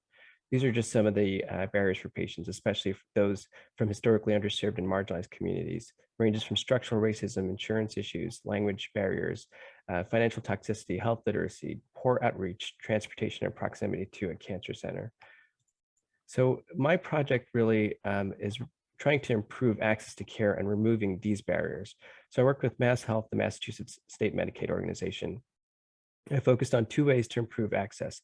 The first way was through increased genetic screening, and the second way was through increased access to comprehensive cancer centers, which in general have more clinical trials, access to new medications, and generally have better outcomes. So for this presentation, I'll tell the story of two patients with two different cancers and how these access issues prevented them from having appropriate and potentially life-saving care. I'll talk about Lisa, a patient I met with metastatic breast cancer, who I met in 2020. And I'll talk about David, a man with a brain tumor who I met in 2021. So I first met Lisa in August of 2020. She had fallen at home, and her sister hadn't heard from her. Ended up calling EMS, and she was taken to the emergency room. She had multiple tests done and was found to have a metastatic breast cancer to the brain. Now, Lisa had MassHealth and limited resources. And on family history, she actually had her mother passed away from breast cancer at the age of 50. As part of her workup, we tested her for multiple tumor susceptibility and predisposition genes, and we found a mutation in PALB2. Now the question is, could Lisa have been screened earlier, and could we have detected this cancer earlier? So this is the current NCCN, the National Comprehensive Cancer Network guidelines, and you can basically see here that for patients at high risk for hereditary breast cancer, they have different mechanisms of screening and different tests to send. And when I say screening, this is really looking for cancer before symptoms start, such as sending tests or for certain types of procedures like a colonoscopy. So for breast cancer, we test for BRCA1 and BRCA2, but there are additional genes that fall under the category of tumor susceptibility genes, including PALB2, the mutation that Lisa tested positive for. So do Mass Health patients have access to recommended screening? And the NCC guidelines we just reviewed were recently updated in 2021. And Mass Health, per their medical necessity guidelines, which is similar to actually every single Medicaid organization in the United States, only had guidelines for BRCA-related cancer, BRCA1 and BRCA2. And there's no mention of PALB2. So we saw that the coverage talks about BRCA1 and BRCA2. These are both tumor suppressor genes. So when they don't work correctly or they're mutated, they can increase the risk for breast cancer. We can actually see here that the lifetime risk for a mutated BRCA1 is up to 65%, and for BRCA2 up to 45%. And we don't actually screen every single person or every single woman for a BRCA mutation because the mutation is rare. Only 1 in 500 women have the mutation. So I could work with Mass Health to figure out, should we cover PALB2? We had a request, and I performed a health technology assessment on whether we should cover the test. And as part of the assessment, I performed a literature review, looked at a comparison for coverage, and then gave my recommendations. Now, PALB2 actually stands for partner and localizer of the BRCA2 gene. It's also a tumor suppressor gene, and it works together with BRCA2. And if it's mutated, it actually has almost the same exact risk as a BRCA2 mutation. You can see here on this graph, the lavender color is basically a BRCA2 mutation, where the green color is a PALB2. And multiple studies in the past decade have come out showing the risk that's conferred with a mutated PALB2 in developing both breast as well as some other cancers. So in addition to the literature review on determining PALB2 is a inherited hereditary breast cancer gene, I also looked at other states' organizations, insurances, as well as Medicaid coverage as well. And for private insurances, about half covered PALB2 and about half had guidance for PALB2. For other states, Medicaid organizations, and I looked at all states that covered BRCA1 and 2, and these range from states with more generous Medicaid coverage, such as New York, California, Connecticut, to those with stricter coverage, such as Texas or Tennessee. And I was actually unable to find any guidance about PALB2. For hereditary breast cancer screening, they really only mentioned BRCA1 and BRCA2. But what I was able to find was that many organizations, or a couple of different Medicaid organizations, actually had a fee schedule for PALB2, which meant that they didn't mention it in guidelines for screening, but you can actually charge and bill for the PALB2. So we asked the same question of Mass Health: is there PALB2 listed elsewhere? Now, for example, there's something called next generation sequencing, in which we do this now routinely for patients with cancer, in which we look for lots of different mutations, and PALB2 is one of those mutations that we actually look for. So when we asked that question, or is it covered somewhere, we actually found that there was actually a code for PALB2, and PALB2 was already covered in the laboratory fee schedule. There was just no mention of it in the laboratory, in the medical necessity guidelines, and it really wasn't publicized or really readily available to the public. So the question becomes, was this just a one-off oversight? And to be honest, this is not. This is really just the tip of the iceberg. This is not an isolated incident. We found out about PALB2 and subsequent coverage because we were looking for it. This is a purposely small picture of all the targeted therapies that have been approved over the past 2 decades. And on the right are just the number of anti-cancer drugs that have been approved in 2020. And that's not counting the new methods of radiotherapy, devices, surgical approaches, scans, testing, et cetera. So the big question becomes, how does a organization like Mass Health actually keep up with this? Because there's hundreds of these new tests and treatments being approved every year. So working with Mass Health, I presented my findings to the Clinical Coverage Committee on April 26th. It was a little bit of a formality at this point, but PALB2 is officially approved. And I was tasked also with, in the future, of updating the medical necessity guidelines for hereditary breast cancer. I also mentioned before next generation sequencing for tumor profiling. During the Clinical Coverage Committee, we also voted to approve that for all advanced cancer patients. So the next steps are really to help rewrite both of the medical necessity guidelines, both for next generation sequencing, which is routinely done for cancer patients and provides them with new and cutting edge therapies, and to rewrite the medical necessity guidelines to include PALB2. And also to avoid any gaps in coverage, we actually have an unspecified code that providers can request to have these covered. So Mass Health is more than aware of these limitations. We've been over potential solutions and short-term fixes. And honestly, this is kind of true for almost any of these state Medicaid organizations. They just don't have the staff and resources to evaluate the clinical merit of all these new therapies. And figuring out the cost ramifications can be difficult. So for cancer care specifically, we kind of agreed on it really makes sense to mirror the NCCN guidelines. So going back to Lisa, the answer is yes, we actually could have prevented this. She should have been screened because of her family history, and but the information, knowledge, access, coverage information about the right test, PALB2, was hidden and unavailable due to systemic institutional problems. Hopefully, with updated guidelines and coverage, we can prevent this from happening again. Now, I'll talk about David, who I met in 2021, who also had access issues. David is a 38-year-old man without insurance at the time I met him, who presented with trouble swallowing and double vision, and was eventually diagnosed with a type of glioblastoma, an H3K27M diffuse midline glioma. This is a really rare tumor. So what are David's options? And this is actually where you get your care matters. I mentioned in the beginning that comprehensive cancer centers usually have better outcomes for patients, especially for rare cancers. And this is true for brain tumors, particularly glioblastoma, which is the most aggressive brain tumor. Now, for this type of tumor, NCCN guidelines actually recommend a clinical trial as first-line therapy. But is that really feasible for everyone?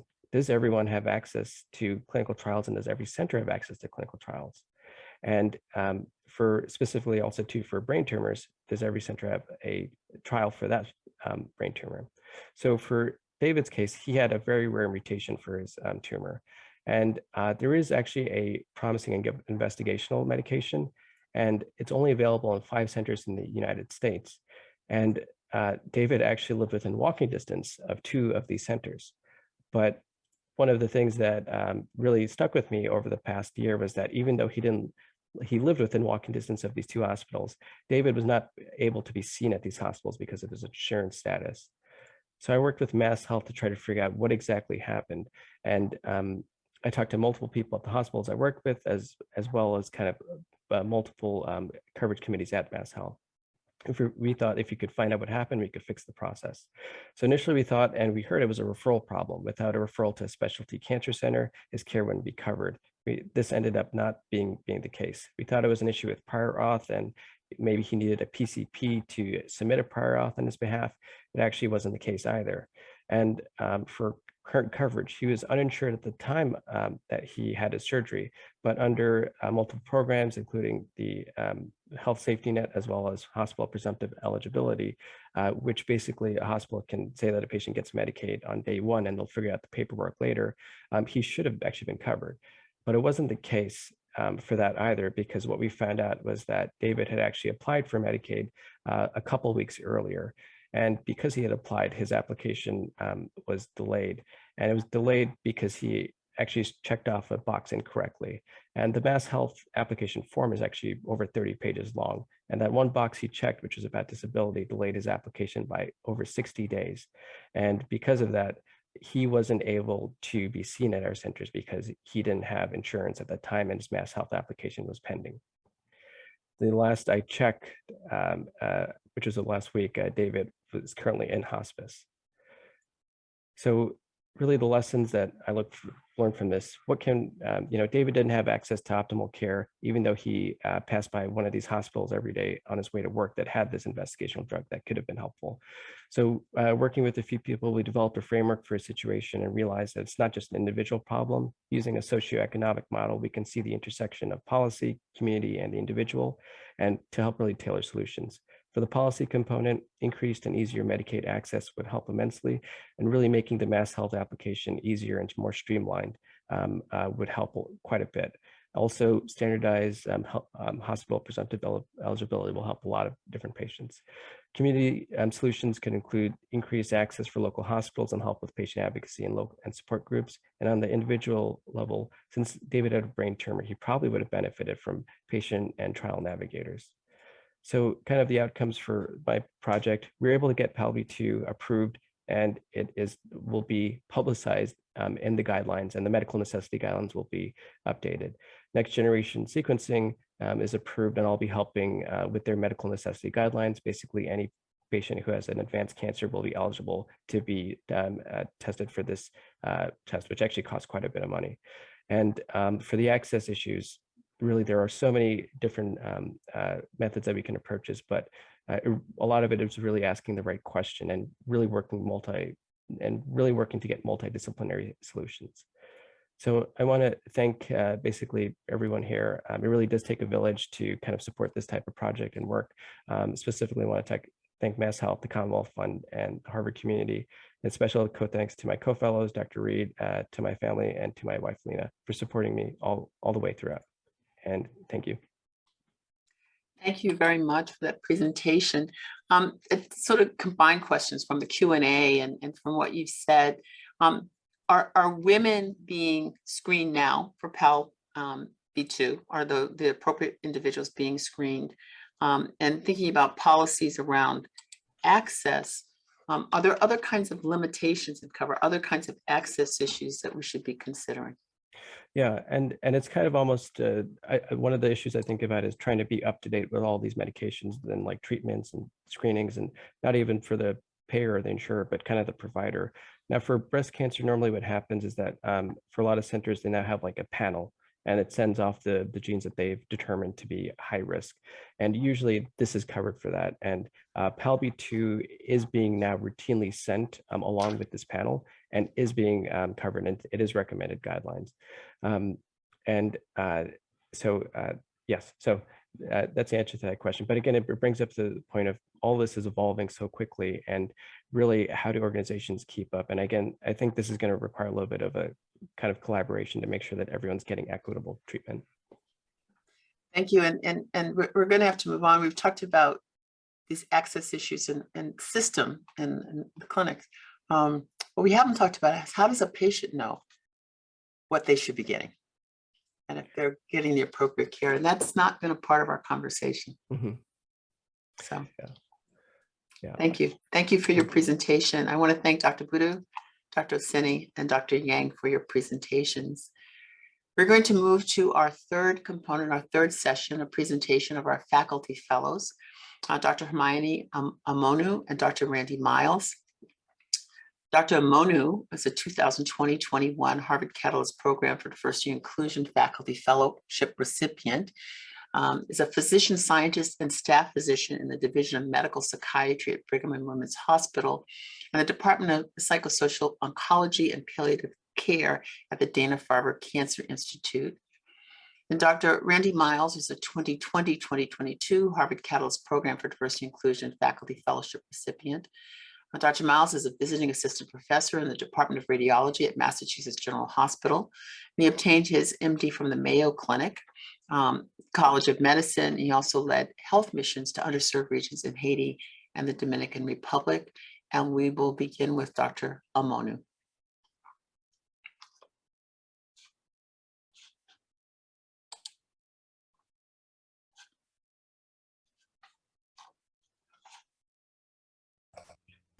So thank you, Dean Reed, for that introduction. It really is a great honor, and it's exciting for the opportunity to be able to share a bit about some of the work that we are doing on well-being in patients undergoing hematopoietic stem cell transplantation with a focus on positive psychology.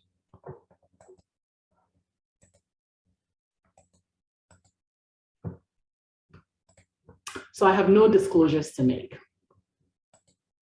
So in the interest of time and to provide a very brief overview, hematopoietic stem cell transplantation, or HSCT, as I'll refer to it going forward because it's a mouthful, has become this really powerful treatment for a lot of patients with malignant or non-malignant hematologic disorders or blood cancers. And most of these patients have typically undergone traditional or conventional chemotherapeutic regimens or radiation therapy, and they are considered for HSCT either for its curative potential or because they failed some of the other conventional treatments. So after someone is deemed to be eligible for HSCT, a donor needs to be found. And fortunately, unlike solid organ transplantations, they are usually like international registries for stem cells. In some conditions like multiple myeloma, the donor can be the patient themselves, but for a lot of conditions, you need someone else. And after the stem cells are obtained, the patient begins what can be weeks to months of an inpatient hospitalization, which starts by a distraction of their immune system with high dose intensive chemotherapy and sometimes total body radiation. They receive these stem cells and everyone just waits till their body takes the stem cells to build a new immune system. And as you can imagine, every step of the process can be fraught with distress, and patients and their families frankly need pretty robust psychological health to be able to go through this process successfully. And so unsurprisingly, distress symptoms are quite high in this population. We know that about 40% of patients report significant levels of depression and anxiety. About 25% of this population also has post-traumatic stress disorder symptoms. And an equally large amount, especially during their inpatient hospitalization, also have delirium. So it's not surprising that when a lot of people, including patients and clinicians, think about psychological health of this population, the immediate reflex is to assess for distress and to take away distress as a way of achieving optimal psychological health. And that's how people think about people like myself who care for this population. However, it's really important to emphasize that the lack of distress or illness is not always equal to optimal psychological health. In fact, if I were to go around the room right now, the virtual room, and ask around, most people would agree with me that they know individuals who do not have symptoms of distress, but they'll tell you that they are frankly just getting by in life and they don't really have a lot of meaning. On the flip side, we know a lot of individuals with chronic mental illness, which when these conditions are treated, will go on to have meaningful lives. So when I think about optimal psychological health and well-being, I am thinking about both the alleviation of negative emotions and distress like depression and anxiety. I'm also referring to the positive psychological aspects of well-being and how we can cultivate and accentuate them in a robust way for patients. And so when I say positive psychological constructs, what do I mean? I'm referring to things like happiness, enthusiasm, and joy, what we call hedonic well-being, or the aspects of well-being that has got to do with pain avoidance and pleasure attainment. I'm also referring to things like purpose and satisfaction, what constitutes what we call eudaimonic well-being, or the aspects of well-being that has got to do with overall meaning in life. I'm also referring to things like optimism and gratitude. And it's really important to emphasize the fact that for a lot of individuals, religion and spirituality is a huge source of these constructs, just as well as self-efficacy and self-esteem. So it's also really important to emphasize the fact that having high levels of positive psychological constructs or emotions is not the same as the absence of negative thoughts and feelings like depression and anxiety. In fact, we know that positive states and negative states evolve at different rates, and the impact of positive emotions on clinical outcomes is completely independent of the effect of negative emotions and states. So you may be wondering, why should anyone care about this? And how do you go from positive constructs to medical outcomes? Well, current literature and evidence postulates two mechanisms. So the first is a behavioral mechanism where we know that patients with high levels of these constructs have less inflammation, they have better endothelial function and better autonomic nervous system function. The evidence by far is more convincing and more robust for the behavioral mechanisms as a link between these positive constructs and medical outcomes, where we know that patients who have high levels of these constructs are more likely to choose better dietary habits, they are more likely to engage in physical activity, they are more likely to engage in or adhere to their treatments, and they are less likely to smoke. And as you can imagine, a lot of these health behaviors have a strong connection with a lot of chronic diseases. So it makes sense how that is a pretty convincing mechanism by which these constructs impact medical outcomes.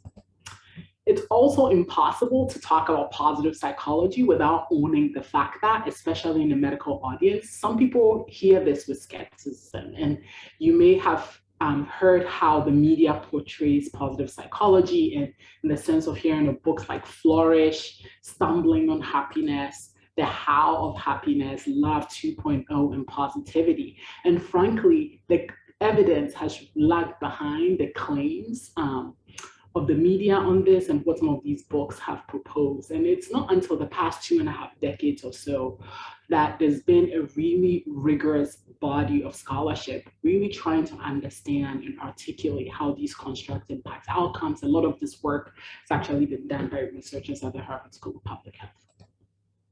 And so a lot of the evidence that we know has been in chronic medical populations, specifically patients with cardiovascular disease and diabetes. And the work of this in oncological populations or patients with cancer has lagged behind. And but a lot of people would agree that there is a role to assessing how to cultivate well-being through these constructs for patients with pretty serious illnesses or life-threatening illnesses. And Gilda Radner articulates this pretty well by saying that cancer changes your life, often for the better. You learn what's important, you learn to prioritize, and you learn not to waste your time. You tell people you love them, and if it wasn't for the downside, having cancer would be the best thing, and everyone would want it.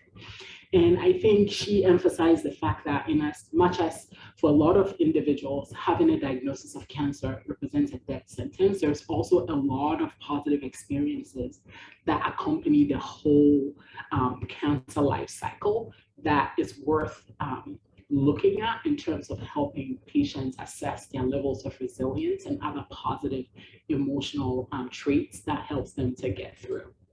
And it's been a real honor to build a program of research over the past 4.5 years, really trying to articulate some of these constructs in a vulnerable cancer population, like patients undergoing hematopoietic stem cell transplantation. And a lot of our work has been guided by the NIH stage model for intervention development, which really postulates a rigorous, systematic, and iterative process of intervention development, which starts with stage 0, involving basic research methods like systematic reviews, qualitative studies, and then using patient feedback in proof of concept studies on intervention development, and then going through rigorous efficacy trials with the ultimate goal of looking at dissemination and implementation. I'm incredibly grateful for Dean Reed and the DICP and the Harvard Catalyst for funding some of our work in stage 1, which entailed the intervention development. So to introduce the PATH studies, as we call them, where PATH here is the positive affect in the transplantation of hematopoietic stem cells, it starts with PATH 0, again, following the NIH stage model, where we conducted one of the first focused systematic reviews, characterizing and describing the association between positive constructs and clinical outcomes in patients undergoing HSCT. So in 17 eligible studies, which had a little over 4,000 patients, we were able to show that indeed there is some association between these constructs and various important clinical outcomes in this population, including quality of life, psychological health, and one study even showed mortality benefits where patients who were deemed to be more optimistic had better mortality metrics than those who were not. We followed this by one of the first focused qualitative studies describing positive emotions in patients during, you could say, some of the most challenging phases of the transplantation process whilst they're hospitalized in the first 100 days.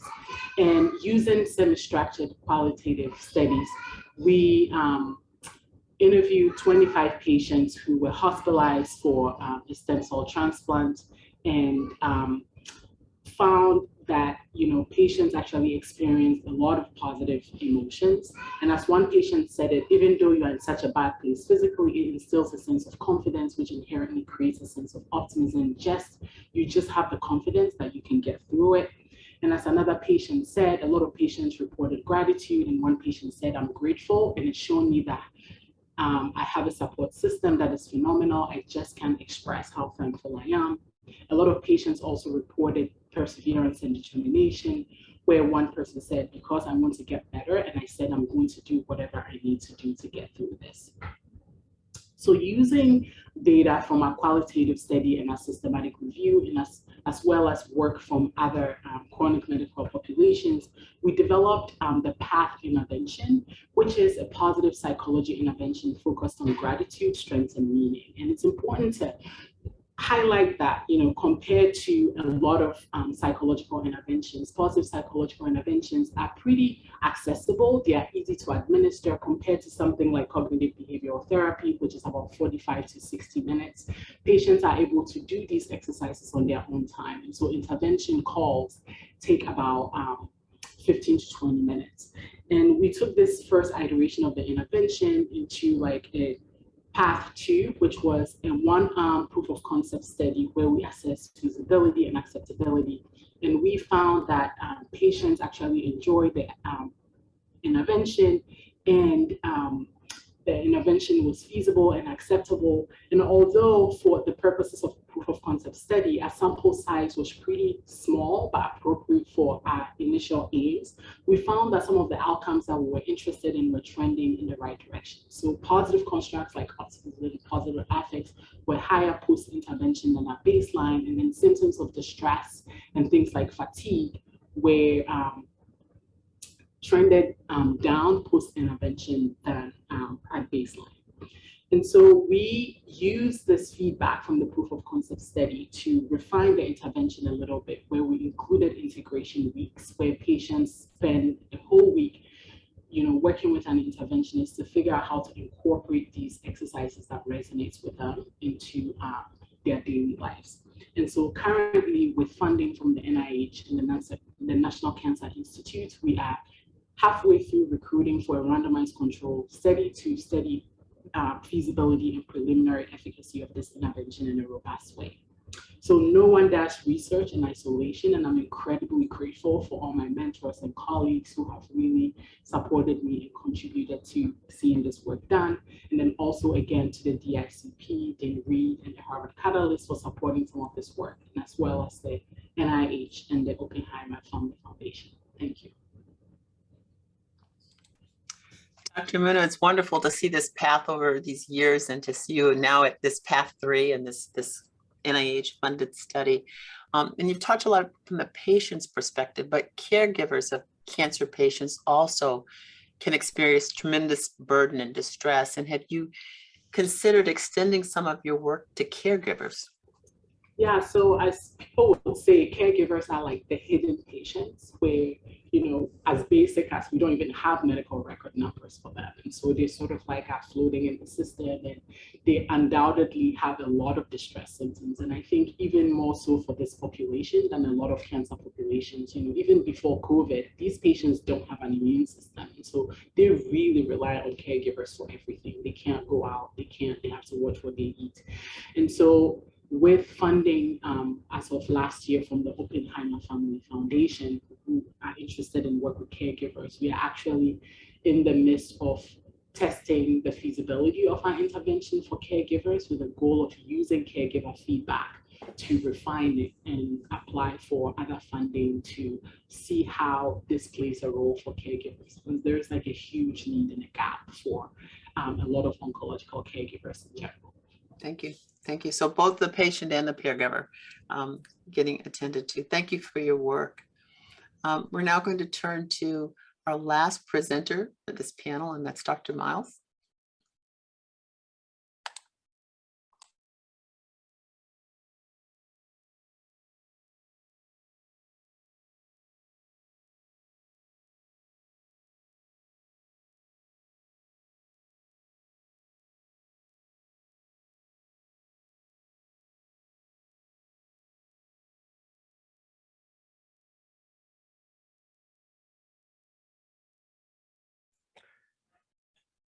Dr. Miles, I think you're muted.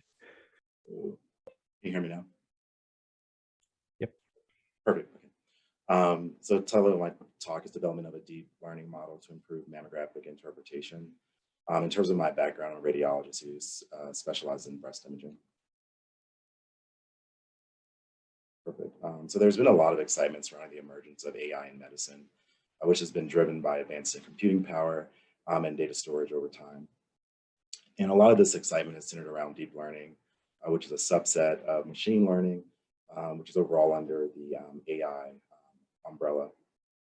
Deep learning works by using artificial neural networks that allow computers to learn from observational data. These neural networks, which are modeled after biologic neurons, have been applied to numerous fields and have produced comparable to or better than human expert performance in many fields. So lucky for us, we can actually use these tools in medical image analysis to help us interpret mammograms.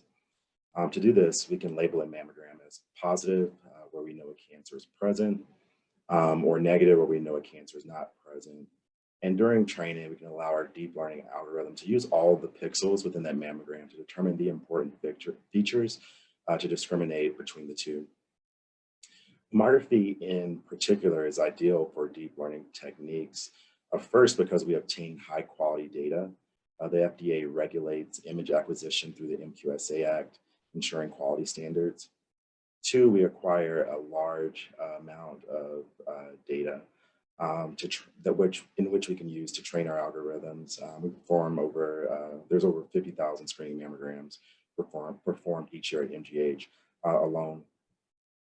Three, we're usually dealing with a binary outcome, whether cancer is present on the mammogram or not. And lastly, we have a veritable ground truth, usually from tissue diagnosis or long-term imaging follow-up. It's also ideal because we are dealing with many challenges in breast imaging in which AI can really help us to solve.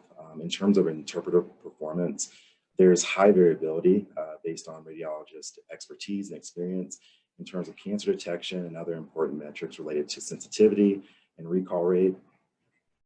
Outside of these issues of interpretive performance, there's a shortage of specialized breast imagers across the world, challenges with workflow efficiency and scheduling, and we know our current risk assessment tools are limited.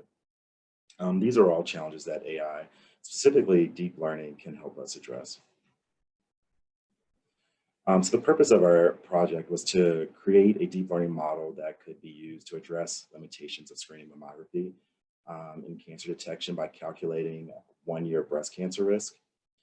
So in practical terms, by knowing a mammogram is high or low risk for having a cancer present, you really can use that knowledge before determining the final assessment of that mammogram to help improve your performance. So in terms of creating this algorithm, we only used imaging data from the 4 standard screening mammographic views to train our model. And these are the same views that every mammography site obtains at the time of screening. So no clinical data was incorporated. Given a 1664 by 20 by 48 pixel view of the breast, the model was trained to predict whether or not that breast cancer would develop within 1 year. The model makes independent predictions for each view, and then we take the maximum predicted score across each of the views. So a deep learning triage model for interpretation, it was developed from consecutive screening mammograms from January 1, 2009 to December 31st, 2016. Mammograms over this time, which totaled over 260,000, were randomly assigned to our training set, which is used during the learning process and used to fit parameters. Validation set, which is used to tune hyperparameters and select the best model. And to our test set, which is used to obtain performance characteristics such as accuracy, sensitivity, and specificity. So in terms of the number of exams that were randomized to each of these sets, there were over 210,000 used for training, over 25,000 used for validation, and then our test set contained over 25,000, and about 0.7% of those studies actually contained cancers. So in terms of outcomes, or in terms of our materials and methods, our outcomes were obtained through linkage to tumor registries of 5 hospitals within our healthcare system. We evaluated the overall discrimination accuracy of our deep learning model through the area under the curve and evaluated model calibration through observed to expected ratios across the entire held out test set. Statistics were computed across 500 bootstrap samples to assess confidence intervals. And these are the patient characteristics of our test set. Mean age of patients was 57.7 years. 81.4% of women were white. 18.6% were non-white patients. In terms of breast density, 57.9% of women had dense breast tissue and 42.1% did not have dense breast tissue. So this graph shown here is the receiver operating characteristic curve of our deep learning model, which is used to just show which is shown our independent predictions of on our test set. And our model demonstrated high discriminatory accuracy with an AUC of 0.84 for all patients in our test set. So our deep learning model for interpretation using full field mammograms, so no clinical data, offers high discriminatory accuracy, is what we can conclude from that curve. But I think kind of the clinical relevance is what's important here, because our model can potentially be used to improve interpreter performance if these risk scores are provided at the time of mammography interpretation. For example, if you're a breast imager looking at a mammogram and there's a finding on that mammogram that you're considering letting go, you know, if you do have that risk score that potentially is very high, that could push you to call that patient back, versus if it's very low, you know, it could support your decision in letting that finding go. So in terms of the next steps, which the program has really helped me to support, we aim to evaluate use of our algorithm in the clinical setting to inform implementation. But first, we are currently externally validating our model in a large, well-curated data set from the DMIS trial, which I'll talk about very briefly. And we'll look at that. We'll look at the performance of our model in that external data set and compare it to what we've seen in our internal data set. And then for the last two aims, we'll then perform quantitative and qualitative analysis using our risk score in the clinical setting. But just to briefly go over kind of just the first step here of external validation. So just some brief background on our external data set. It's from the DMIS trial, which was designed to measure differences in diagnostic accuracy between digital and film mammography. It included over 49,000 asymptomatic women who presented for screening mammography at 33 sites in the United States and Canada.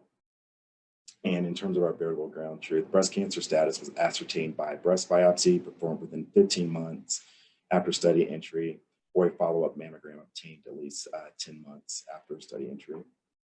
So we've already obtained this large, diverse data set from the American College of Radiology and have begun analysis. And here's some of our latest data. First, we see that there is a statistically significant difference in terms of our model assessing mammograms with and without cancer. And our model actually is showing a higher risk score in those patients whose mammograms contain a cancer.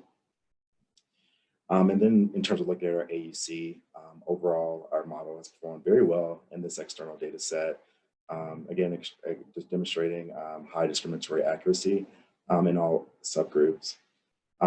We also see that some, I would say some surprising findings, but we're seeing that it actually performs better in non-white patients and women with dense breast tissue, which definitely can be used to our advantage, since we know that there are performance limitations related to breast cancer risk assessment and just radiologist interpreter performance in general, looking at those two factors in those groups respectively. These findings are very important as we think about generalizability of this algorithm and how potentially share this algorithm for the centers so they can use it to support their needs.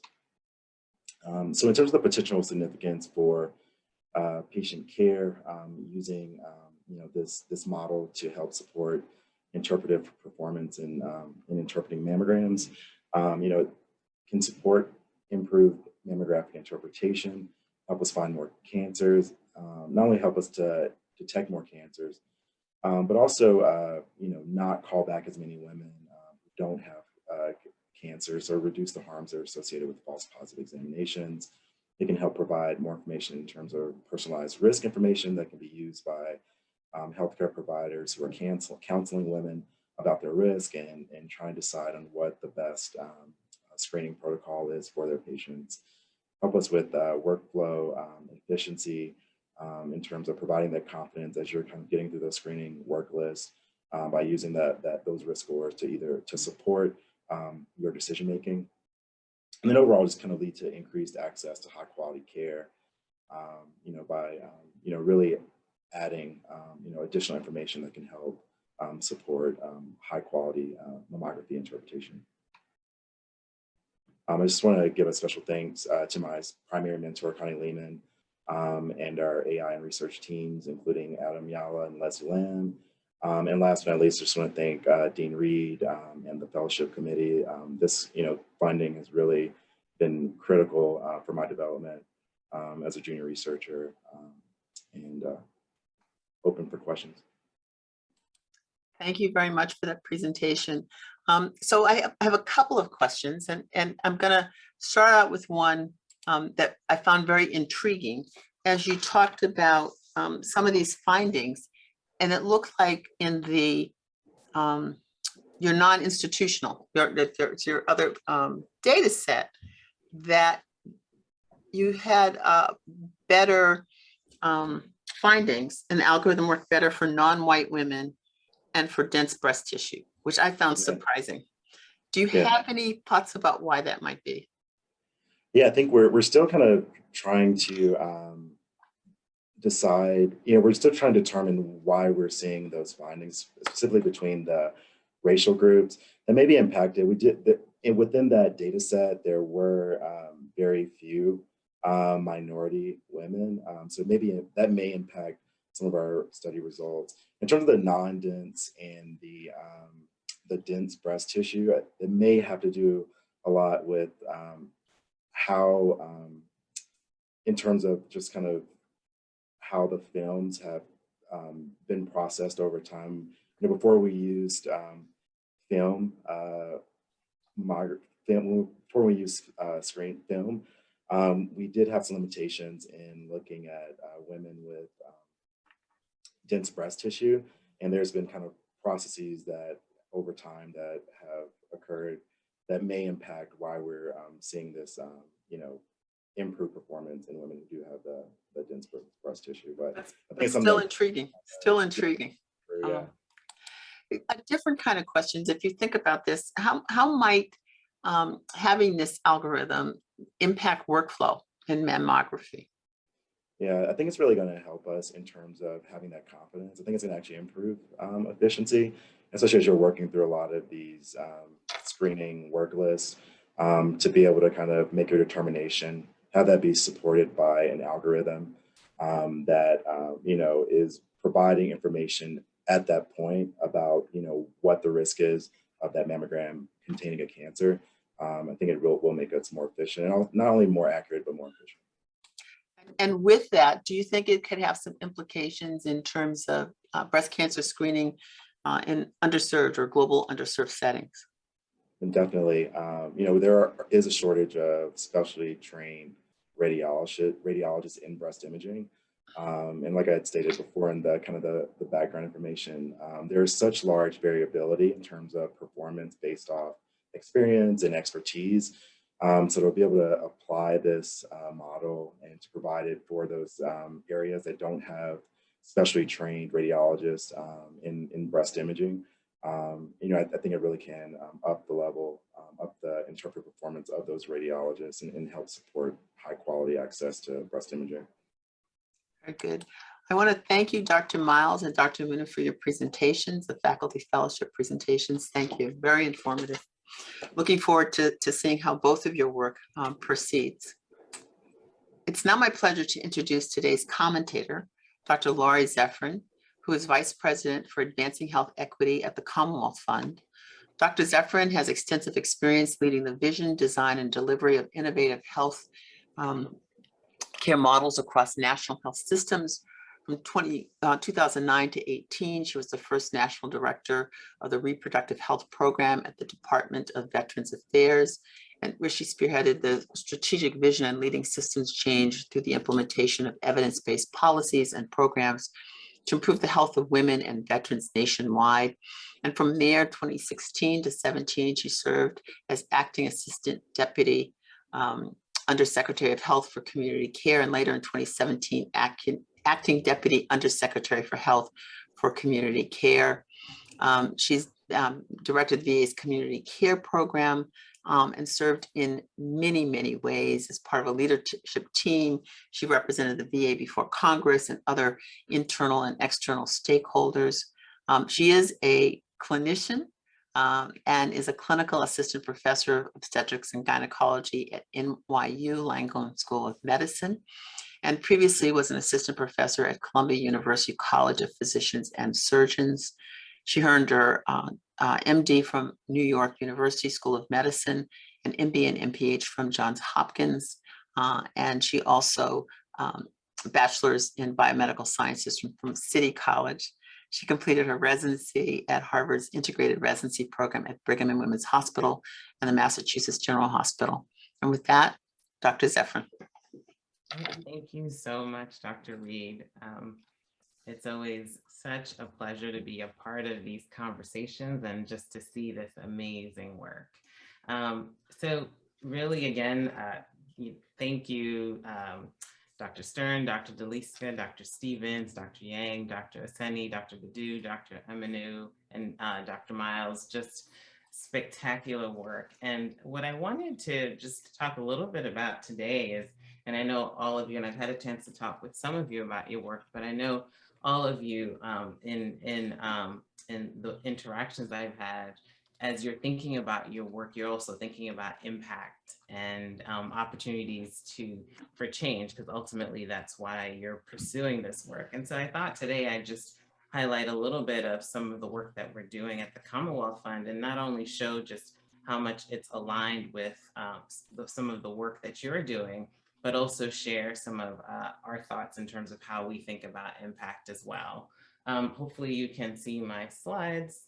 And so, you know, a lot of the work that you're doing aligns with some of our key areas in the Advancing Health Equity program, focusing in on changing mindsets and culture change, or health system transformation, or promoting equity in health policy. I was just so fascinated, really sitting at the edge of my seat with all of your presentations. And so really thank you for the time and attention you put into this work, and really just looking forward to seeing you continue this work and following your careers as well. You know, as I think about some of our work at the Commonwealth Fund, one of the ways we think about impact is helping to use information to change the conversation.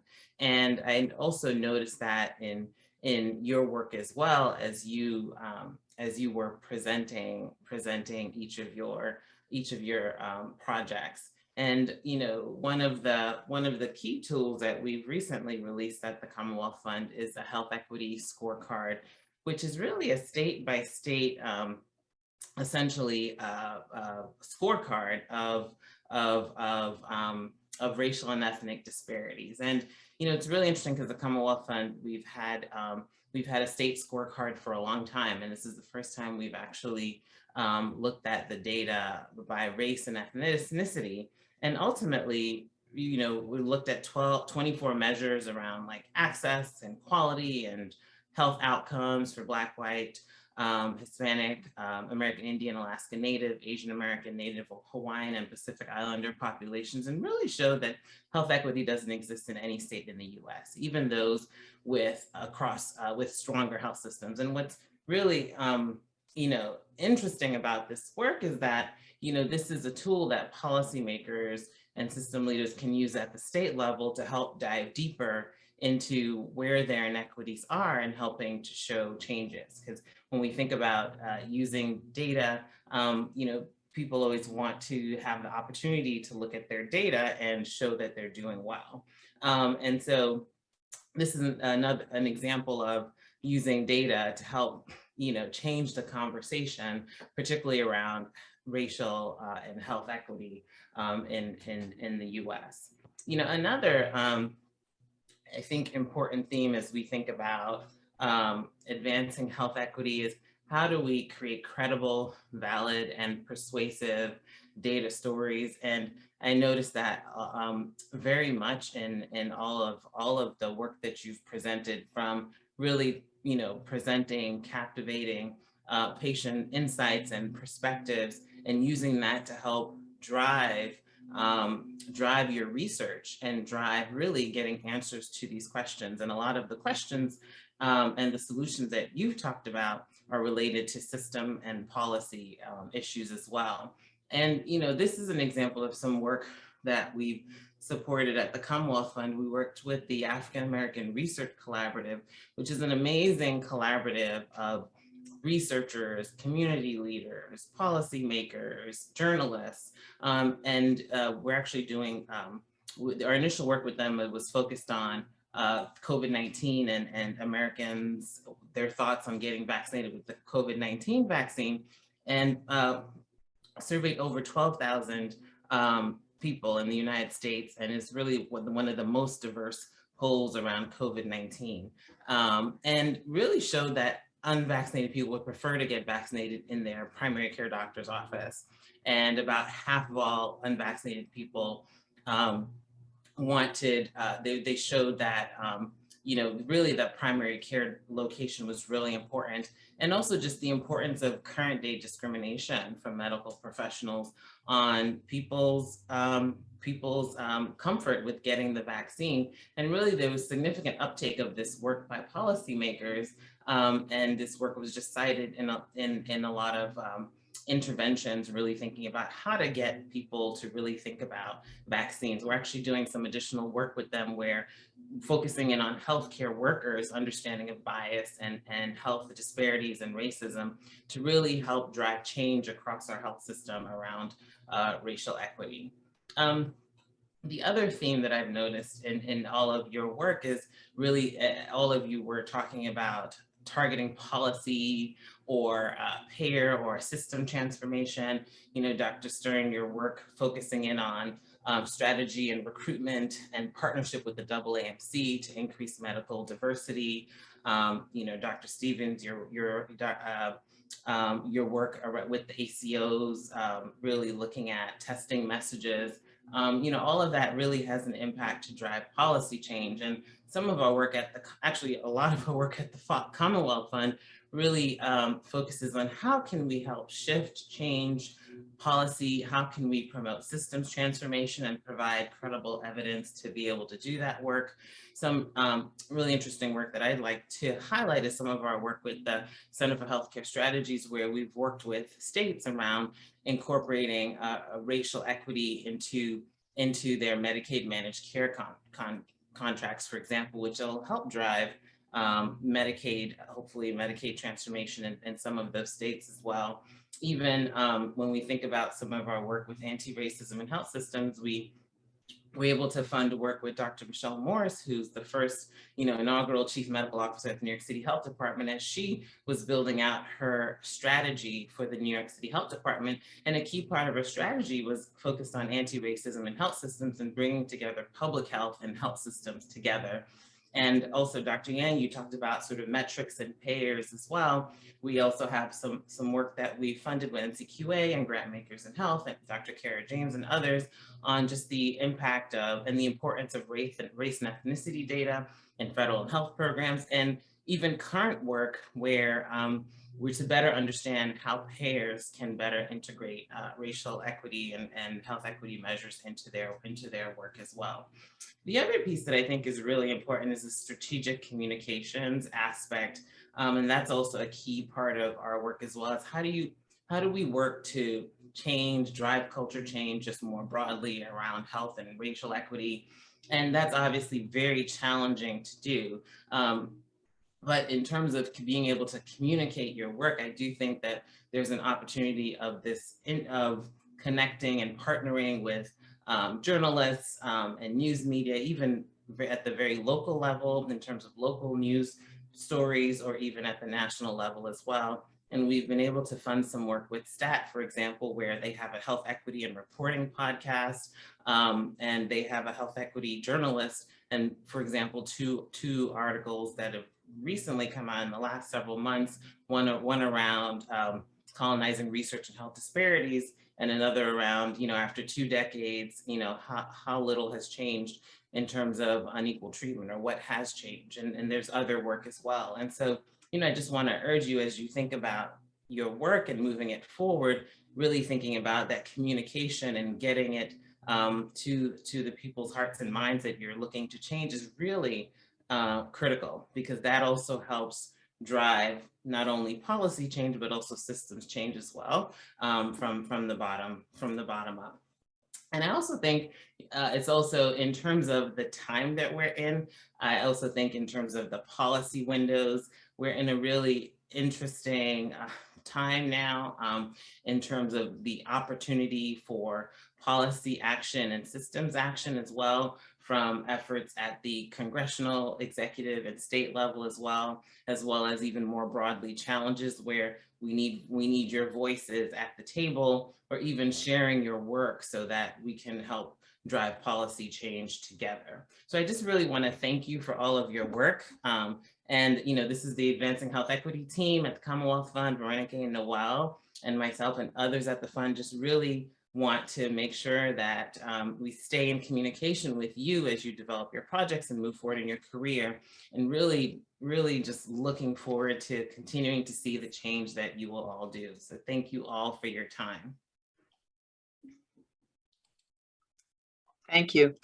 Thank you for that summary, for being here, for your support of the fellowship, and your support of these amazing early career leaders who, it's very clear, are going to make a remarkable difference in health and healthcare across multiple populations. So I extend a special thank you to Dr. Zephyrin for your commentary, and you're giving us an update about where the Commonwealth Fund is now and where it's headed.